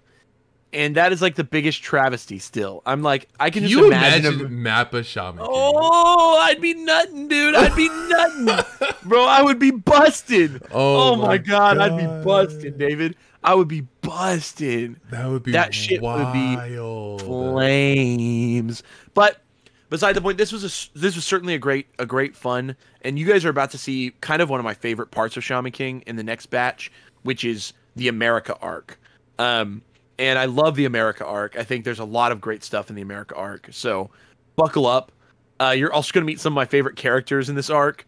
So, Chocolove? David? That's not his name anymore. It's not his name anymore? Not Chocolove? They changed it to Joko. Jerry, why did they name this character Chocolove? Is it because he's black? Takei is it because he's black? He changed the name. He erased the lips, okay? Oh my God. Okay, yes. In the next part of Shaman King, we're going to meet a character named Jocko, who originally was unfortunately named Chocolove in the original manga before Takei kind of got called on it. Was like, hey, man, that might be a little insensitive. So he changed the name to Jocko officially. In the Japanese and English, the character is all known as Jocko now. Yep. And originally in the original manga, he did draw him with sort of like, I would argue, racist lips. And he also went back and digitally altered and adjusted it to not have those lips in the later parts of the Wait, series. did they draw him with an Audi? That is real. He does have that. That never gets rid. They've kept the Audi. What's wrong with the Audi? Nothing's The wrong with the Audi's Audi. Okay, I was like, I mean, it's kind of goofy, but It's, yeah, that one it's one just stayed. Interesting. Okay. But yeah, and I'm not gonna lie, Jocko's backstory is also maybe not my favorite, most culturally appropriate backstory of any character. oh, no. I'll just say that I think Takei was maybe impacted by the way that black people are portrayed in media in Japan. That's all I'll say. I think that he probably didn't know much about black culture, especially black American culture. Right. That's what Jocko is. He's from. Whatever. We don't need to get into it too much now, but in the next chunk of that's episodes, next 13 episodes. That's when we next watch the next 13, depending on what they do, I'm curious how much of the original story they're going to keep in for Jocko. New translations have already changed things up quite a bit. So I don't know how much is going to make it into the new anime. I mean, they have to keep Jocko in because he is like incredibly important to the end, like the end of the story. Like the character can't be deleted completely, but they might adjust some things for modern times. Is the word I'd say modern times. The story was only written like 20 years ago. Yeah. But it's I guess old enough that there is definitely some things in there that people are like, think again, Takei. Probably should change that. Okay. But no, we're gonna meet some really cool characters and lots of fun stuff happens in the America arc. That is gonna come in the next 13 episodes, and we'll probably cover most of the first big. I mean, at the speed they're going, we're gonna cover like a lot of it right now. It's a Right. really long arc, but we're gonna cover a good chunk of it. Okay. I'm excited for it. So, yay, Shaman King. So yeah, other than that, I really, as a fan of the series, a fan of the old anime, a fan of the manga, I really enjoyed the first 13 episodes of this version, and I definitely rode some nostalgia listening to the dub because I watched the original series dubbed, and I'm actually really happy with the way it turned out. Even if it's not perfect, it's a lot of fun, and I think it reintroduces a new generation to this series, which has like a really fun and cool plot. Yeah. And I think that's the part people are going to hopefully stick on to is like how fun Shaman King is as a shonen series. And hopefully, I mean, I don't think it's getting the revival that people hoped. I think there was a hope that this was going to be like massively popular. Yeah. I don't think that's happening is what all I'm saying, you know? Yeah. I don't think this is as massively popular as... I think people's expectations were also like, expecting a Chainsaw Man type of level of I think that they were attention. expecting or Full like a Metal Jujutsu with Kaisen Brotherhood. level of attention. They were expecting Brotherhood, and they got this. So Yeah. I think that's what's also happening here. So Yeah. I don't Yeah. know. I am still pissed that the first episode spoiled one of my favorite reveals, but whatever. Yeah, I debated like just reading it all and then watching it, but I was like, I haven't read it. I'm just gonna watch it, and now Because did you guys notice that hasn't been revealed yet in the story? no, Like, Like, as he kind of looks like me. yeah, Yeah. exactly. The story's still covering it up because it hasn't. It wasn't supposed to get revealed until like chapter 100 something, and the fucking anime just decided to show us that flashback in the beginning Right of away. episode 1. Yeah. Yeah, I was like, "Fuck me, dude." which I guess at the speed that it's going, like we would find that out by episode 15 or 16 anyway. So I Yeah, guess we're gonna it's we're gonna get it in the next couple of this next batch, Yeah. but it's still kind of a Yeah. bummer, David. Yeah. Fucking Yeah. bummer. I guess different from like reading 100 something chapters and then getting to it and you're like, holy shit. Yeah, So it definitely softens that reveal for me, but I don't know. Yeah. I liked it. What do you guys think? Should we? I don't even know. Like, should we give it a ranking yet? Since it's not actually it's over. midway. yeah, It's midway. let's wait till it's complete and then we can give it a final. This is just Final a check-in. Just a check-in. Yeah. Just a check-in, 13 episode check-in. For now, I'd say that I'm thumbing it up. I'm very happy with the way. I don't know. You want to give it a thumb, guys? How you guys feeling? Well, I didn't even think we needed to do thumbs. No, We're we'll just- just. I mean, I'm gonna keep watching it. Okay. Yeah. With thumb more. Okay, no good. more- We're gonna no more? keep watching it. So Yeah, I'm we're gonna keep gonna watching watch it. So Shaman King. I think I'm going to read, like when the next 13 episodes come out. I think I'm going to read up to like where it would like stop and then watch it. I think going forward, I want to see the original source before seeing like how the anime handles it. Do it. It just sucks because Kodansha's omnibuses probably won't be caught up. Well, I would just read online. Yeah, on but Amazon. you should. You can read on Amazon for free, by the way, guys. Legally for free. It's not illegal. All 35 volumes. Kodansha is all 35 volumes. If you have Prime, you can get it. You can read all of Shaman King. So. Yep. All right. If that's What's it, the next show? That's it. Actually, that's the end of the podcast, guys. We aren't talking about anything else tonight. So. Well, actually, Kenny, we're about to talk about your favorite show.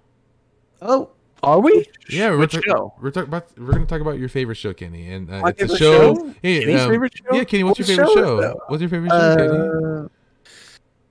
Eden Zero. Eden Zero, exactly. Oh, Eden Zero. Yeah. Oh yeah, it was just Eden Zero. Yeah. Eden Zero. Oh yeah. So another Netflix anime, Eden Zero. I guess I can do the info. You want to talk about it? Yeah, talk about it.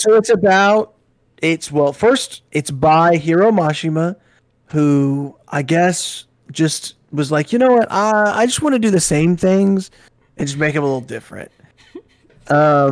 And so Eden Zero is a story about a little boy from an island. His name is Luffy.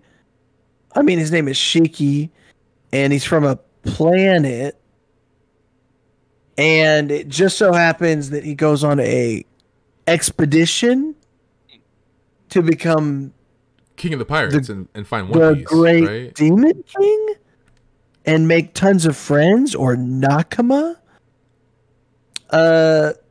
Yeah, Eden Zero is a poor Mad Lib of a shonen, and I still just whoever's listening at home, poor Mad Lib of a shonen. It's just the best Mad Lib of a shonen. Actually, Kenny just won the podcast. That's actually the only way I can describe Eden Zero. It's a poor Mad Lib of a shonen, and I still really enjoyed it. It was still really fun.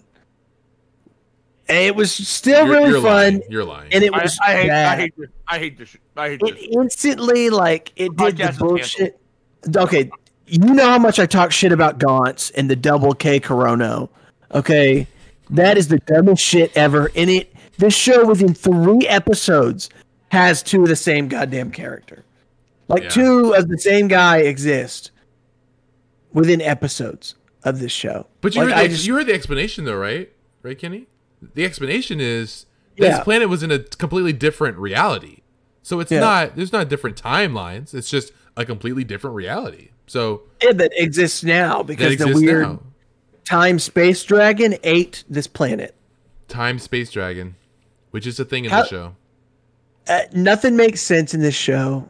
Yeah. I don't understand. Ether gears are explained by just saying they are magic. And they're magic. They are magic. Word for word, Rebecca says, they're magic. They're magic. Yep. I about shout my brains out right there. And then one guy can touch technology and reconfigure it. One guy controls gravity. Yeah, that one. That's the main character. That's Shiki. Yeah. And and a girl cuts people. She's got swords. She's like Kuwabara. She's got spirit swords. Pretty much the best part of the whole show. Homura, I love Homura. And then our main girl can choose, I guess. You can pick, actually. They say that? That was just randomly decided upon late in the show, or late in the first 12. You can pick. You can pick how your ethers work, your ether gears work. God. You're just going to pick. All right, so back it up a little bit. So, because I feel like we shit on Eden Zero, but let's try to give it. We'll be fair, and then we do gotta remember. Okay, Eden Zero. Mm-hmm. The company that makes it is JC Staff. Oh, and they make okay. Yeah, and they make all of the Hiro Mashima stuff, except for Rave Master, which I think Rave Master might be my favorite Hiro Mashima. That's made by Studio Dean, notably anime creators for Vampire Knight, My favorite anime of all time. Oh, Get on the podcast. That can't be real. No, this can't be real. Guys. This can't be Welcome to real. the show. Oh, you did not. Wait, no, Vampire Knight. was that a real fact? Are you Also kidding makes me? Brave Master, which is my favorite Hero Mashima work. No. Eden Zero, JC staff. That's why it's not as good. And he did not. I don't know how he did it. I don't know how he does it. I hate to say it. I don't know how he does it.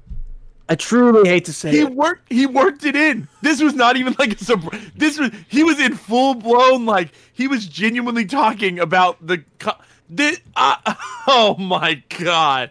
This You're killing me, It's the dude. Vampire Knight podcast, guys. We love Yuki Cross at Cross Academy. We love the day and the night class. He's we right, don't guys. love the vampires. Rave Master 2001 to 2002. Vampire Knight Vampire 2008. Knight, They really did. Studio Dean really did. They really made both.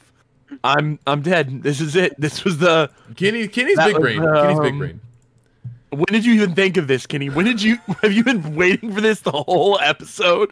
You sick bastard. Listen, things all come naturally, okay? Everything will work out, just like Yo says. Everything will work out. Okay, so I'm not even gonna waste my time trying to critique this ball of filth that was Yeah, Eden Zero. I can talk about it a little bit, Jerry. It's okay. I can talk Yeah, about it. okay, Jerry. David, you go ahead. So Kenny did a pretty good job. Kenny, I think you tore it up pretty nice. Yeah, Yeah, I like Vampire Knight. I don't know what to say. So the thing with Eden Zero, so this first 13 episodes, I don't know the manga chapter adaptation to show. So I checked. I mean, It covered the first 29 chapters. okay, I was gonna say I felt the pacing was pretty good. About two-ish to 2.5 Yeah, chapters. it didn't feel too fast, too slow. It felt fine. My biggest thing with Eden Zero, we've kind of already talked about it, but there's just so many questions, and they're answered with obvious answers of like why is this time space dragon eating planets? Like, what is that? It's like, oh, well, that's just what happens. Or with That's what it does. either gear, like, how does it work? Like, how do you even get it? Like, is it installed in your DNA or something? Is it something physically that you wear but people just can't see it? It's like, oh, it's magic. Okay, cool. Also, Hiro Mashima loves to recycle things, as we've also said before. Oh my so God, why yeah. the fuck does there need to be a guild in this world? Oh, that killed Why is there me, a bro. guild? There's legit a I- guild. I even hate that, like, okay, it's one thing what they did with Poir in Fairy Tale, where Poir was one of Lucy's summons that sometimes would come around. Mhm. And in this, Poir as well, like, waits tables, that little Poir restaurant, as their... Right. Happy is a genuine character in this show, and he was a genuine character in Fairy Tale. Like, But they're not the I don't- same. Not the same. yeah, I just don't get it. Like, he's using this exact same character. It's But not even like... they look the same. I think they look exactly the same. yeah. And They're new. they're named the same, except in Eden Zero, Happy is a robot because Yep. Happy got hit by a car. David, why'd the car hit him, huh? Well, Oh, it was a drunk driver. It was a drunk driver, right? in space. driver. it was a drunk driver in Cat got space. The cat got hit by a space drunk driver. It Yeah. was seriously peak writing. That was it. That's right up there with Boruto and his fucking vase, honestly. It's even Wait. like the same. It's the same backstory too. Like, Happy is from the planet Exceed, which is the same shit in Fairy Tale. It's like, Yeah. genuinely, I don't So know. it's the It same makes universe, basically. It makes no goddamn sense. But it makes Yeah. also why? Okay, so there was a legit arc. Another thing with Hiro Mashima, he loves fan service. He So- loves it. He loves fan service. So all the women in his show have giant breasts. You know? Absolutely. It's like a stereotypical thing in anime, but like literally Hiro Mashima's works, the women all have giant breasts. There's Giant. like the character like Witch. So there's a part, the coolest thing for me with Eden Zero is that Yep, that's so it. Shiki, Sorry. no, What is it, David? Go no, ahead. there's a real thing. The coolest part is what? So Eden Zero is the name of a ship that was owned by the Demon King. Right. And Shiki is like the new Demon King now. Right. And so his ship can only be fully operational with these 4, I'm assuming they're robots, and Yeah. he's on a mission to find he already has one on the ship. He's trying to find the other 3. By the end of the first 13 episodes, he gets 2 of them, finds 2 of them. And so, assumingly he's going to find the 4th one. Well, the 3rd one showed up at the very end of the 3rd. Right, at the very end. Yeah. So Right, they're yeah. already on the hot trails of the 3rd one. Right, exactly. And so why? So you guys remember what Witch's design is, right? She was like very first one. She has like a shield over her eyes. Yeah, she actually looks just like the character from Blaze Blue, like the Yes. XY characters from Blaze. Yeah, because everything he draws is all derivative of other things. Yeah, there's There's nothing really original. One of the first major villains was literally Doomfist from Overwatch. Like, it was literally Doomfist. It was just a black guy with a giant robot arm. Like, Oh, so speaking of Happy, can we also talk about Ezra Crimson? yeah, Yeah, Or Urza, no, Urza Scarlet? You got it. Her name's Elise Crimson, Yeah. and the fairy tale character's name is Urza Scarlet. Urza Scarlet. Come on. Yes. So, and they look exactly the same. We'll probably have David, like side by Elsie has- side these 2 characters. They look exactly the He same. has an eye patch, bro. Oh. Yeah, I know. Yeah, he mixed it up. He was being really creative. Okay, well, He threw an eye patch on. actually, never mind. That's pretty unique. That's Yeah, the eye we patch, shouldn't bash yeah. him too much for that. Yeah, don't bash him if you threw the eye patch on there, bro. Yeah, but what I wanted to bitch about was that there's a literal arc in this show in this first 13 episodes. I think it's like episode 6 to 10 or 6 to 11 or something like that. But there is a space frog, Jabba the Hutt looking ass dude. Yep. Which oh my god, he just stole that from Star Wars. I just He realized. freezes them in carbonite, right? He turns them He into just stole that stone. from Star David, Wars. It's literally a giant frog that puts people in rock statue form. It's legitimately Jabba the Hutt. Okay, so listeners, Nothing he does. Hiro Mashima is it's- not creative. He's not creative. David said, "I've come to the realization." He okay, is more guys, successful than I am. He has so much more money than I do. But listeners, critiquing him, Hiro Mashima has no creativity. no creativity. He's a hard worker. He is shitting He's stories pumping out- out. He is Who not used to do- creative. Mashima used to do the things where he would do 3 chapters in 1 week. Bro, No, I used to read. no shot. I read online while I was researching Eden Zero. Supposedly, he's like one of the fastest manga artists in the industry. He can Yeah. pump out Hard like worker. pages. He can pump out like pages and pages. And he's so like fast that he would pump out all his work for the week in like 2 or 3 days, and then just like goof off and play video games the rest of the week. That's supposedly he's like known for like being like that type. Who would just like work for 48 hours straight and then just be like, all right. I would love to hang out with him. He sounds like a cool guy. Honestly, looking at pictures of him, he kind of does look like a bro, dude. He loves giant anime titties. He loves to play video games and goof off. And he has created Rave Master, Fairy Tail, and Eden Zero. This guy, his estimated net worth is $20 million. Oh, yeah. He's a multi-millionaire for creating. I mean, he wrote 70 fucking something volumes of Fairy Tale. This And man's a there's 26 multi-fucking volumes millionaire. of Rave Master, which I mean, that's And not he's- print by the anymore, way, but he's also only in his 40s, so he's fucking young as shit. I mean, honestly, like Jesus Christ. for someone with 3 successful manga series, he is legitimately he could work for like 30 more years Yeah. and still make like there's so many more big boobied anime girls that he's gonna make. I bet he's in the going to make next- at least 2 more series after Eden Zero. Oh, it's And it's sadly possible. and Happy's going to be in every single one. And they're going to be really similar. Like it's just so unbelievably similar. Unless he just writes Eden Zero for like 90 more volumes. You know what I mean? Like Think maybe of he's it. just like I mean, it seems like it's pretty massively popular. Like Yeah. not even just writing on the like tales of Fairy Tail. It seems like people are just still buying this, whether they liked Fairy Tail or not. Yeah. That's just So- it. I didn't, as shitty as everything was, and granted, I slept through most of the Aliga stuff.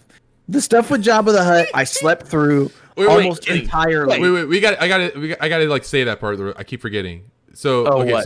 so Mr. Liga, okay, Jabba the Hutt, Yes. looking like motherfucker. This arc, listeners, Mr. Aliga takes beautiful. Okay, so another thing in this show, in this universe, there's B-cubers who are basically YouTubers, and so Mr. Aliga specifically takes B-cubers, attractive ones, or he like sends his cronies out to get really hot B-cubers. He hired literal assassins to Yes. kidnap other human beings. But what for, David? To turn them into furniture. He sprays them with a foam that melts their clothes off of their body. So they're just holding their goodies, just because they're naked. They're like, what the fuck? And puts them in provocative poses. One of them, specifically a girl on all fours, just like looking down, and freezes her, and now she's a chair. So, and that was it. I even I didn't really even get his motivation or intention. I think he just did it to do it because he's a horny fuck or whatever. But and if you remember, Shiki beat him in one punch. Shiki beat him in one punch. Oh, that's another thing with Shiki showed up in one punch. Man. That's another thing with Hiro Mashima's the main characters. They don't really have any issues fighting people. Same with Natsu, Shiki. Yeah. They just punch people and beat them in one hit. So they don't lose neither most of the time. They pretty much just do not lose. Loss is not a thing for Mashima. His main characters always show up and just win for no. Maybe they'll get smacked around a little bit. Yeah. But then it's like, oh man, I just ate the lightning, so I'm about to use my lightning fire dragon. You're like, what? I ate the fire. Natsu, what? I just ate it. He's specifically in this show, specifically in Eden Zero, we have no context as to how or where or when Shiki developed anything that he uses.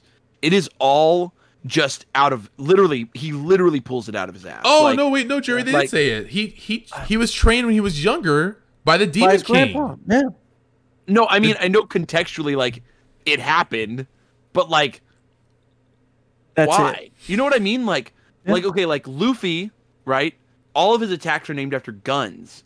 And there's a specific character-driven trait as to why he names them after guns. It's because when he was younger, he looked up to Shanks, who was a pirate, and he thought guns were the strongest thing. So he said his arms are stronger than guns, right? So from that point forward, he started to name each of his techniques after gun moves. Mm-hmm. So when he first stretched his arm out, it was gum pistol. It was the basic-ass gun, basic-ass punch. Bazooka. As he developed, Kong, the rest of his gun.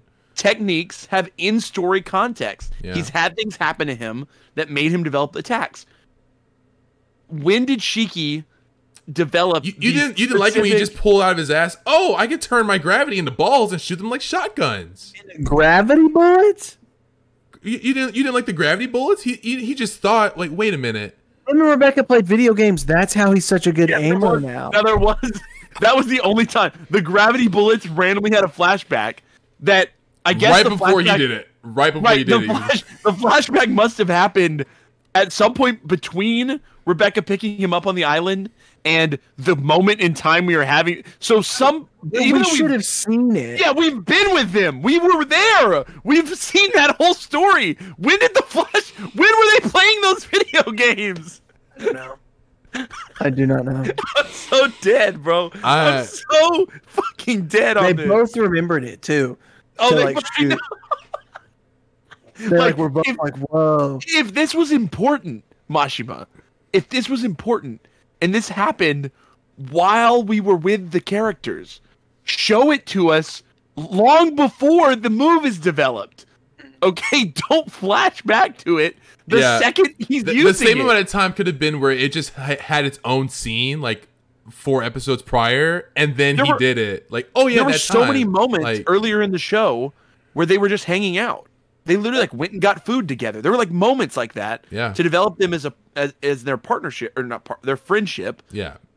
And I'm like, Mashima, you wrote the scene. Why didn't you just have it happen? We were already with them. I can't believe him sometimes, guys. It's just I'm not a story writing expert at all. I actually hate writing myself, but I'm assuming it's really lazy storytelling to shoehorn a flashback right before something just to explain it and just justify it. It makes sense now because this happened. See, I'm showing you this flashback. This justifies it. We've talked about this on the podcast. It's called what's the word for it? What? Retcon. Right? Retcon. He essentially his story is a back to it is constantly It's a constant itself. retcon. It's like in constant flux. That's actually what's crazy is Mashima actually writes his stories like that. He's always like, okay, what's the next thing that I'm gonna make up that's gonna I'm just gonna explain away. You know what I mean? He's like, I mean, even stupid shit. Like there are just stupid parts. Like, okay, random example, right? Eliga drops foam on the beecubers. And they get this foam all over them, and it destroys all of their clothing, right? Right. Yep. And Rebecca's big discovery to get them out of the thing is that she notices that one of the girls was wearing glasses or something, and the foam it destroyed the glasses, but somehow didn't destroy the walls. And for some fucking reason, Eliga's dumbass, absolute dumbass. Why did he make the window out of glass? That shit was so funny. That shit was so funny. She melted the glass window. It was like the foam was right here, and literally the glass was right here. She melted it with the foam, Jerry. She melted it with the foam, Jerry. What if we just got the foam up to the glass and they made a human pyramid?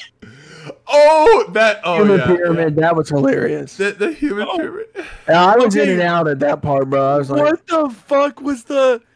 And then they find like Eliga's like weird dressing room, and they all decide to like And put put on on the fucking costumes? cosplay. Yeah, the cosplays, yeah. God, the cosplays was hilarious. And they were like all like lewd.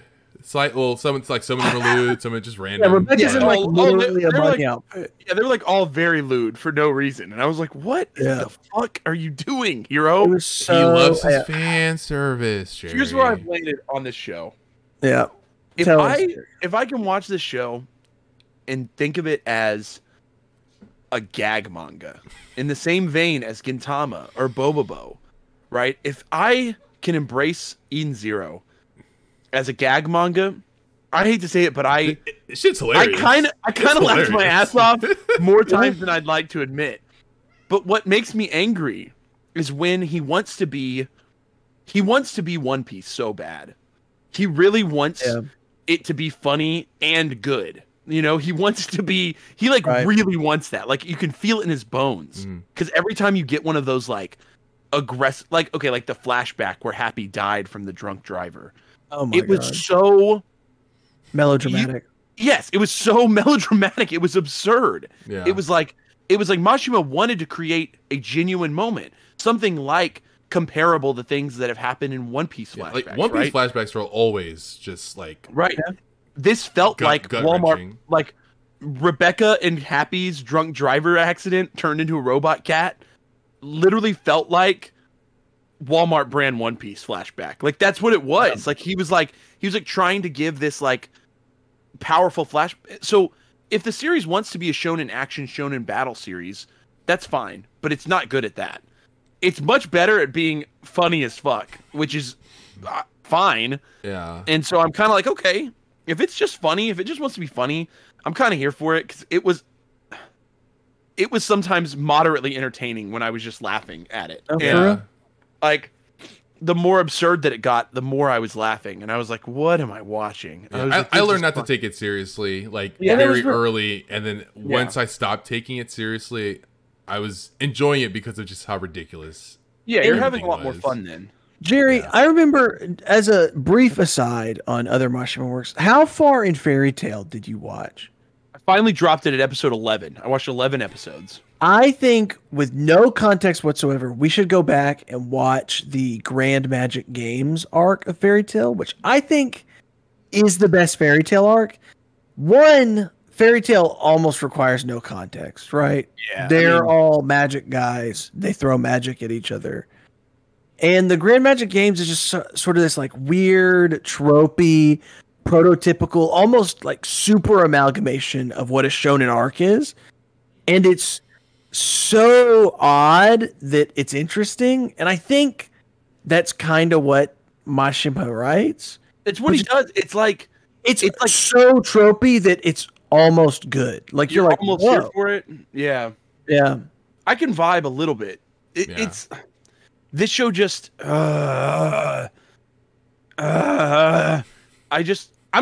maybe it wants to be its own weird brand of stuff. Maybe Mashima wants to create its own sort of niche that is this weird sort of like proto shonen gag manga. You know, he wants to kind of exist in this realm, and he does it in a way that no one else really does.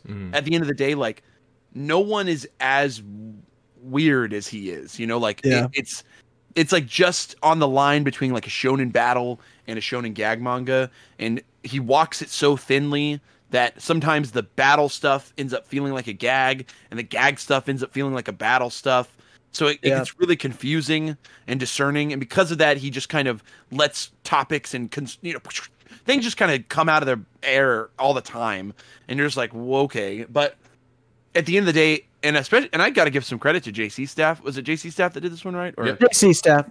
This show Dean does Rave Master. This show looked fucking good, like for no reason. No, it looked good. Yeah. For no reason, it looked a good. lot of the fights, especially, kind of pissed me off. Actually, really kinetic. Like the combat looked really good. There was like moments when they would do special moves and it'd do like that freeze frame and like the cool like cinematic, or not really cinematic, but like the cool. I was like kind of angry every time. I was like, "Fuck this show." Yeah, I was like, "Why does this show look this good?" But yeah, I mean, it looked good, and I actually really liked the music choices that the show did too. I thought music was fine. I like the opening, ending were both really good. Opening and ending. Yeah. I will admit, I did not want to focus on the show, so I watched it in the English dub, and surprisingly, the English dub wasn't half bad either. It wasn't bad. Mista, the English VA for Mista voices Shiki. That's cool. Yeah.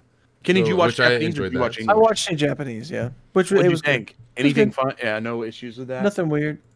I just feel like this is the type of show that, for me as an anime watcher, I just don't get anything out of it. You know, like if I was gonna watch this, it would be purely for the joke of it. Like, it would be for the gag aspects, if that makes any sense. Like, if I was gonna watch more of Eden Zero, it would be purely to just laugh and kick back and laugh at it, like I would do if I was watching Gintama or Bobobo. Right? I would never suggest Gintama or Bobobo to someone like looking for something of.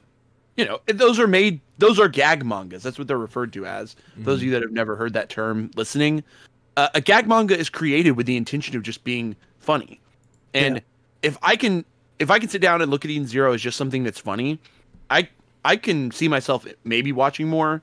But for the most part, I don't get much value out of a show like this.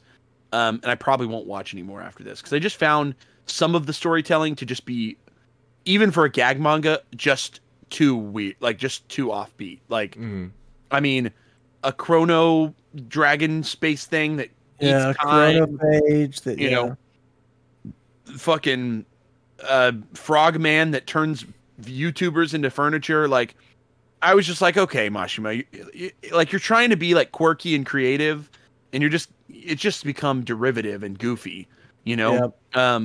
And I think that's like his biggest issue is he yields too much. Like, he leans too much into the derivative, into the goofy, the uncreative, when he wants to be funny and he wants to be cool and he wants to do things that are kind of quirky and cool. Like, to me, like Bobobo is like the perfect example of like a fantastic gag manga, because it plays on all of, I mean, Fist of the Nose Hair is a fucking direct reference to Fist of the North Star. Yeah. And that is, it's just absurd enough to be fucking hilarious. Yeah. You know, but it's like derivative, but like uniquely derivative. Right. He's done something creative with it. Yeah. That has become, that actually is, I mean, I hate the word, it's funny. It's funny.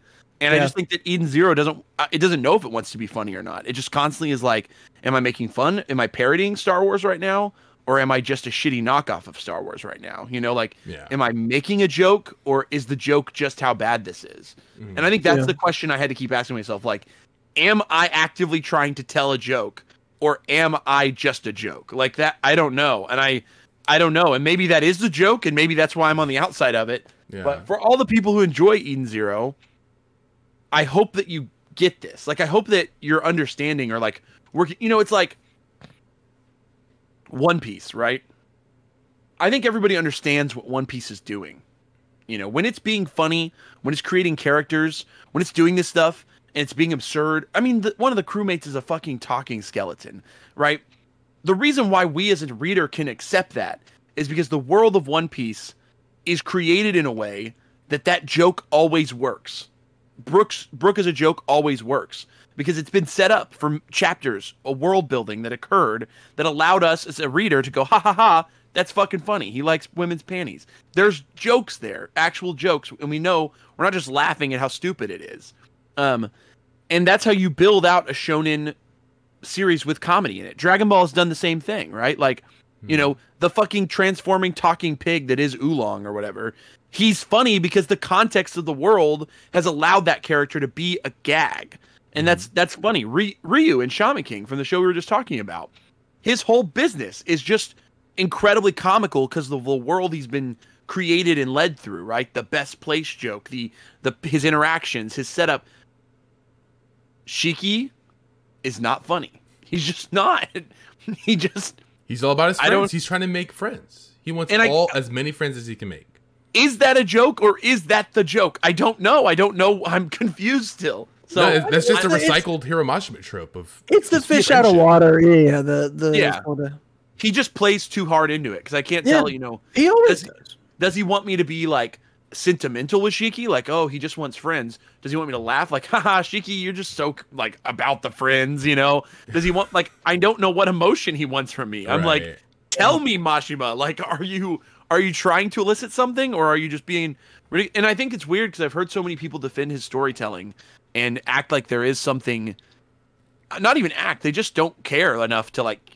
They just like to sit back and let it play. Yeah. And I'm like, that's fine. Like, I guess like, and I can see like I have shows like that, like Seven Deadly Sins. I really liked just letting it play. You know, just watching it because it was. Seven Deadly Sins was animated by Studio Dean, right?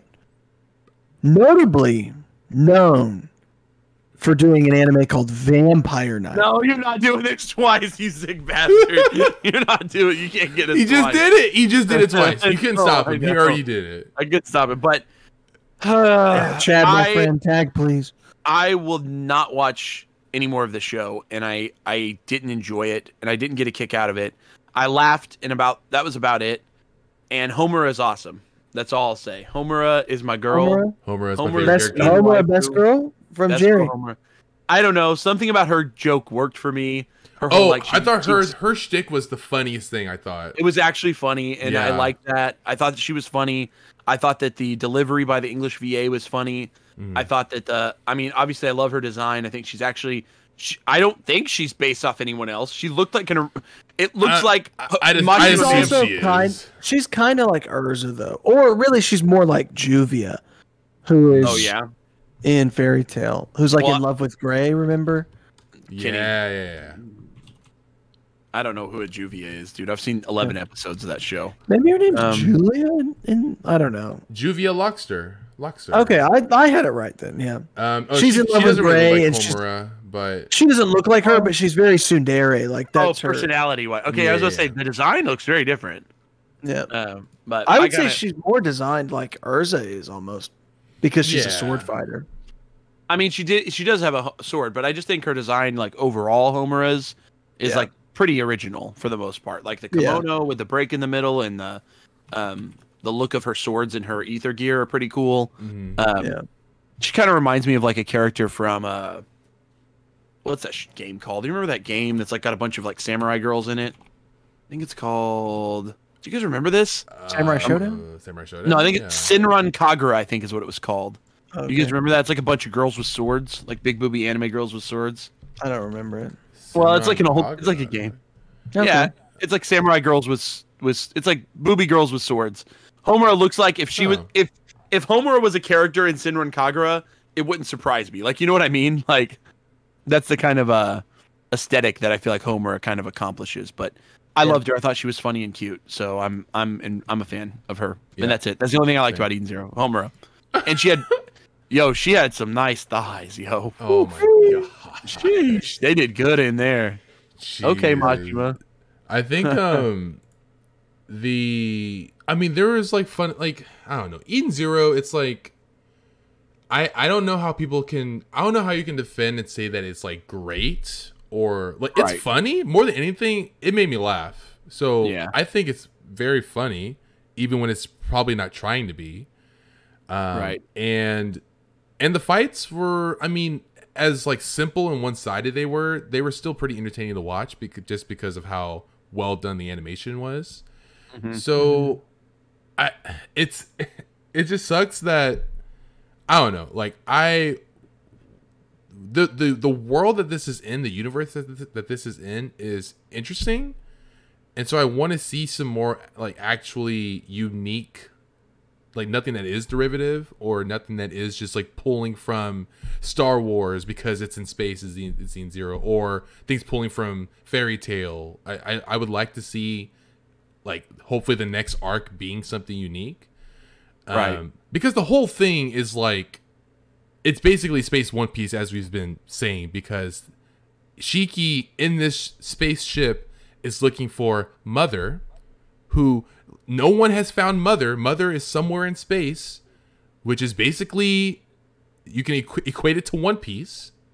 So Shiki and his crew are looking for One Piece. So it's just kind of like, I don't know.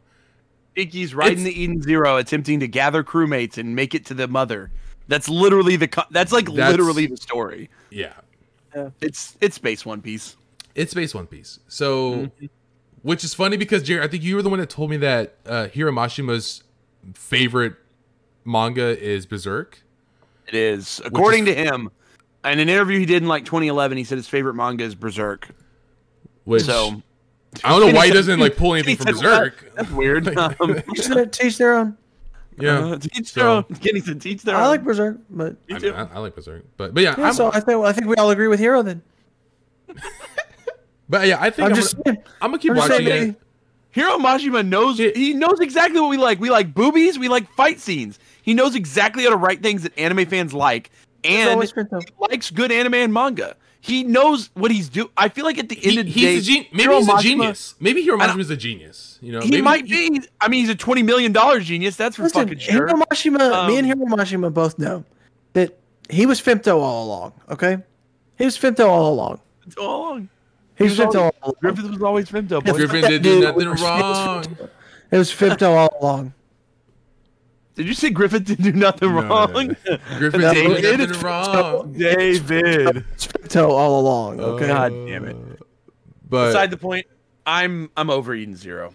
Yeah, Eden Zero is it's tropey and it's fun and whatever. Anime, I like anime. I like anime. yeah, anime. I can't recommend listeners. I can't recommend you to watch Eden Zero. Maybe Shaman King. I think of the two, if I had to recommend one, I would easily recommend Shaman King over Eden Zero. Both of these, I was like meh about, but I definitely like Shaman King a little bit more than Eden Zero. So but- Yeah. And you know, I felt the same way. sometimes listeners, you know, some things just run a little too long. You know, and there's one shonen manga that just ran too long, I think. And so let me just tell you right now, heavy spoilers ahead for Fairy Tail. Because Fairy Tail just spun off the rails. Now, Fairy Tail in its initial was just about magic and guilds with magic. Okay? But here's the thing. As you go forward, Fairy Tail makes no goddamn sense and it spins terribly off the rails. Because Fairy Tail, so first of all, the first couple arcs, they're just like guilds fighting other guilds with their magic. Then they go to a different world where the cat people exist, the Exceeds, and they meet some new cat people. And then hilariously, one of the characters is all the dragon slayers have cat companions. And so the steel dragon slayer, which steel dragons are a thing, captures one of the cats because he also wants a companion because the other two have cat companions. But after they come back from that, it skips 7 years in the future because the times of the two different worlds don't actually run at the same times. So then they're doing like some weird like guild upkeep. Then the Grand Magic Games happen. Love those. And then you're like introduced to this evil mage Zareth, who you've always known about. Now, here's the big spoilers and why Fairy Tales just spins. So you've always known about the evil old mage Zareth, okay? But guess the fuck what? Zareth's big power, the END, That is his younger brother, Aetherius Natsu Dragneel. Okay? Wait, Zer's Natsu? Zer's final power is the fact that Natsu is his real life younger brother, and he's actually super powerful. David, don't even think too hard about it. Okay, sometimes guys, shonen anime and manga just spin off the rails. That And they manga just was they so unravel. popular. They unravel. Literally, Kinney. Yep. How many volumes did it sell, Jerry? Well, 63 volumes of Fairy Tail were created, okay? Mhm. And it sold 72 million copies of Fairy Tail are in print as of February 2020. 72 million, okay? They created 328 episodes of the anime series, 9 original video animations, 2 spin-off mangas, 2 Fairy Tail movies, and 7 Fairy Tail video games. The franchise of Fairy Tail is ever expanding, ever growing, and still to this day Still runs. Mm-hmm. There's 100 actually Years probably, Quest I think there's is even running. more. Yeah, 100 Years Quest, which is still being written while he's writing Eden Zero. He's writing Hiro Eden- Mashima that. is He's still writing, writing. that and Eden Zero. He's still writing Fairy Tail 100 Years Quest. He's not drawing 100 Years Quest, but he's still writing it. Uh-huh. So I'm like, this man Mashima is still writing in the world of Fairy Tail as we speak. It's still going. It's still, and they just announced an anime adaptation of Fairy Tail 100 Years Quest. What? So- Yep. So Fairy Tail just keeps going. Yeah, and it makes no goddamn sense, and it unravels. That was it, That's guys. wild. Kenny's latest unravel, one he's been saving for an episode just like this. Perfect Fairy timing. Tail. We were just expressly and secretly graced with the unraveling of the greatest manga of all time, Fairy Tail. Fairy Tail. Which I believe, Kenny, you read to the very end, didn't I you? read to the very end. Kenneth, and he read it for a long time weekly. Yep. Yeah, I remember you were reading it weekly, or you would at least save up chapters and then read it. But I had been reading Fairy Tail so long that I remember Dad bought me the first 4 volumes. yeah, Wow. Like that's how I read the original, and I've been reading it ever since. I have them still. Yeah, I think so. Yeah, I have them. I've never sold them. I just kept them, so they still here. God, so many fucking Fairy Tail. The ones that arcs we are have, weird, bro. Kenny, are published by Del Rey Manga, which doesn't make manga Wow. anymore. So Wow. Kodansha bought Fairy Tail later after Del Rey went under. I think Del Rey only published the first 11 volumes, and then they switched over to Kodansha. So that's why I've always held on to them, because they still have the old publisher on the spine. And I was like, what the fuck? I was like, that's not Kodansha. So I would say to anybody that hates Fairy Tail, literally go in no context and watch the Grand Magic Games arc. Other than the context is that they use magic. Everybody be using magic. I don't know what. Everybody be magical. So Yep. You Seems could like go you- in, I think, pretty much with no context and watch that arc and be like, "That's pretty cool." And you then know be what done. show? You know what show's actually a good comedy that also is a good shonen? Fucking Mob Psycho 100. Oh, no, yeah, that's true. Holy shit! It's an amazing shonen and it's fucking funny. Yep. Mashima, be like one, okay? Be like one. Be like look one. at One Punch Man too. Be like one. Quit being like Hiro Mashima. Be like one. be like, He's Be like good. You're bad. Be like one.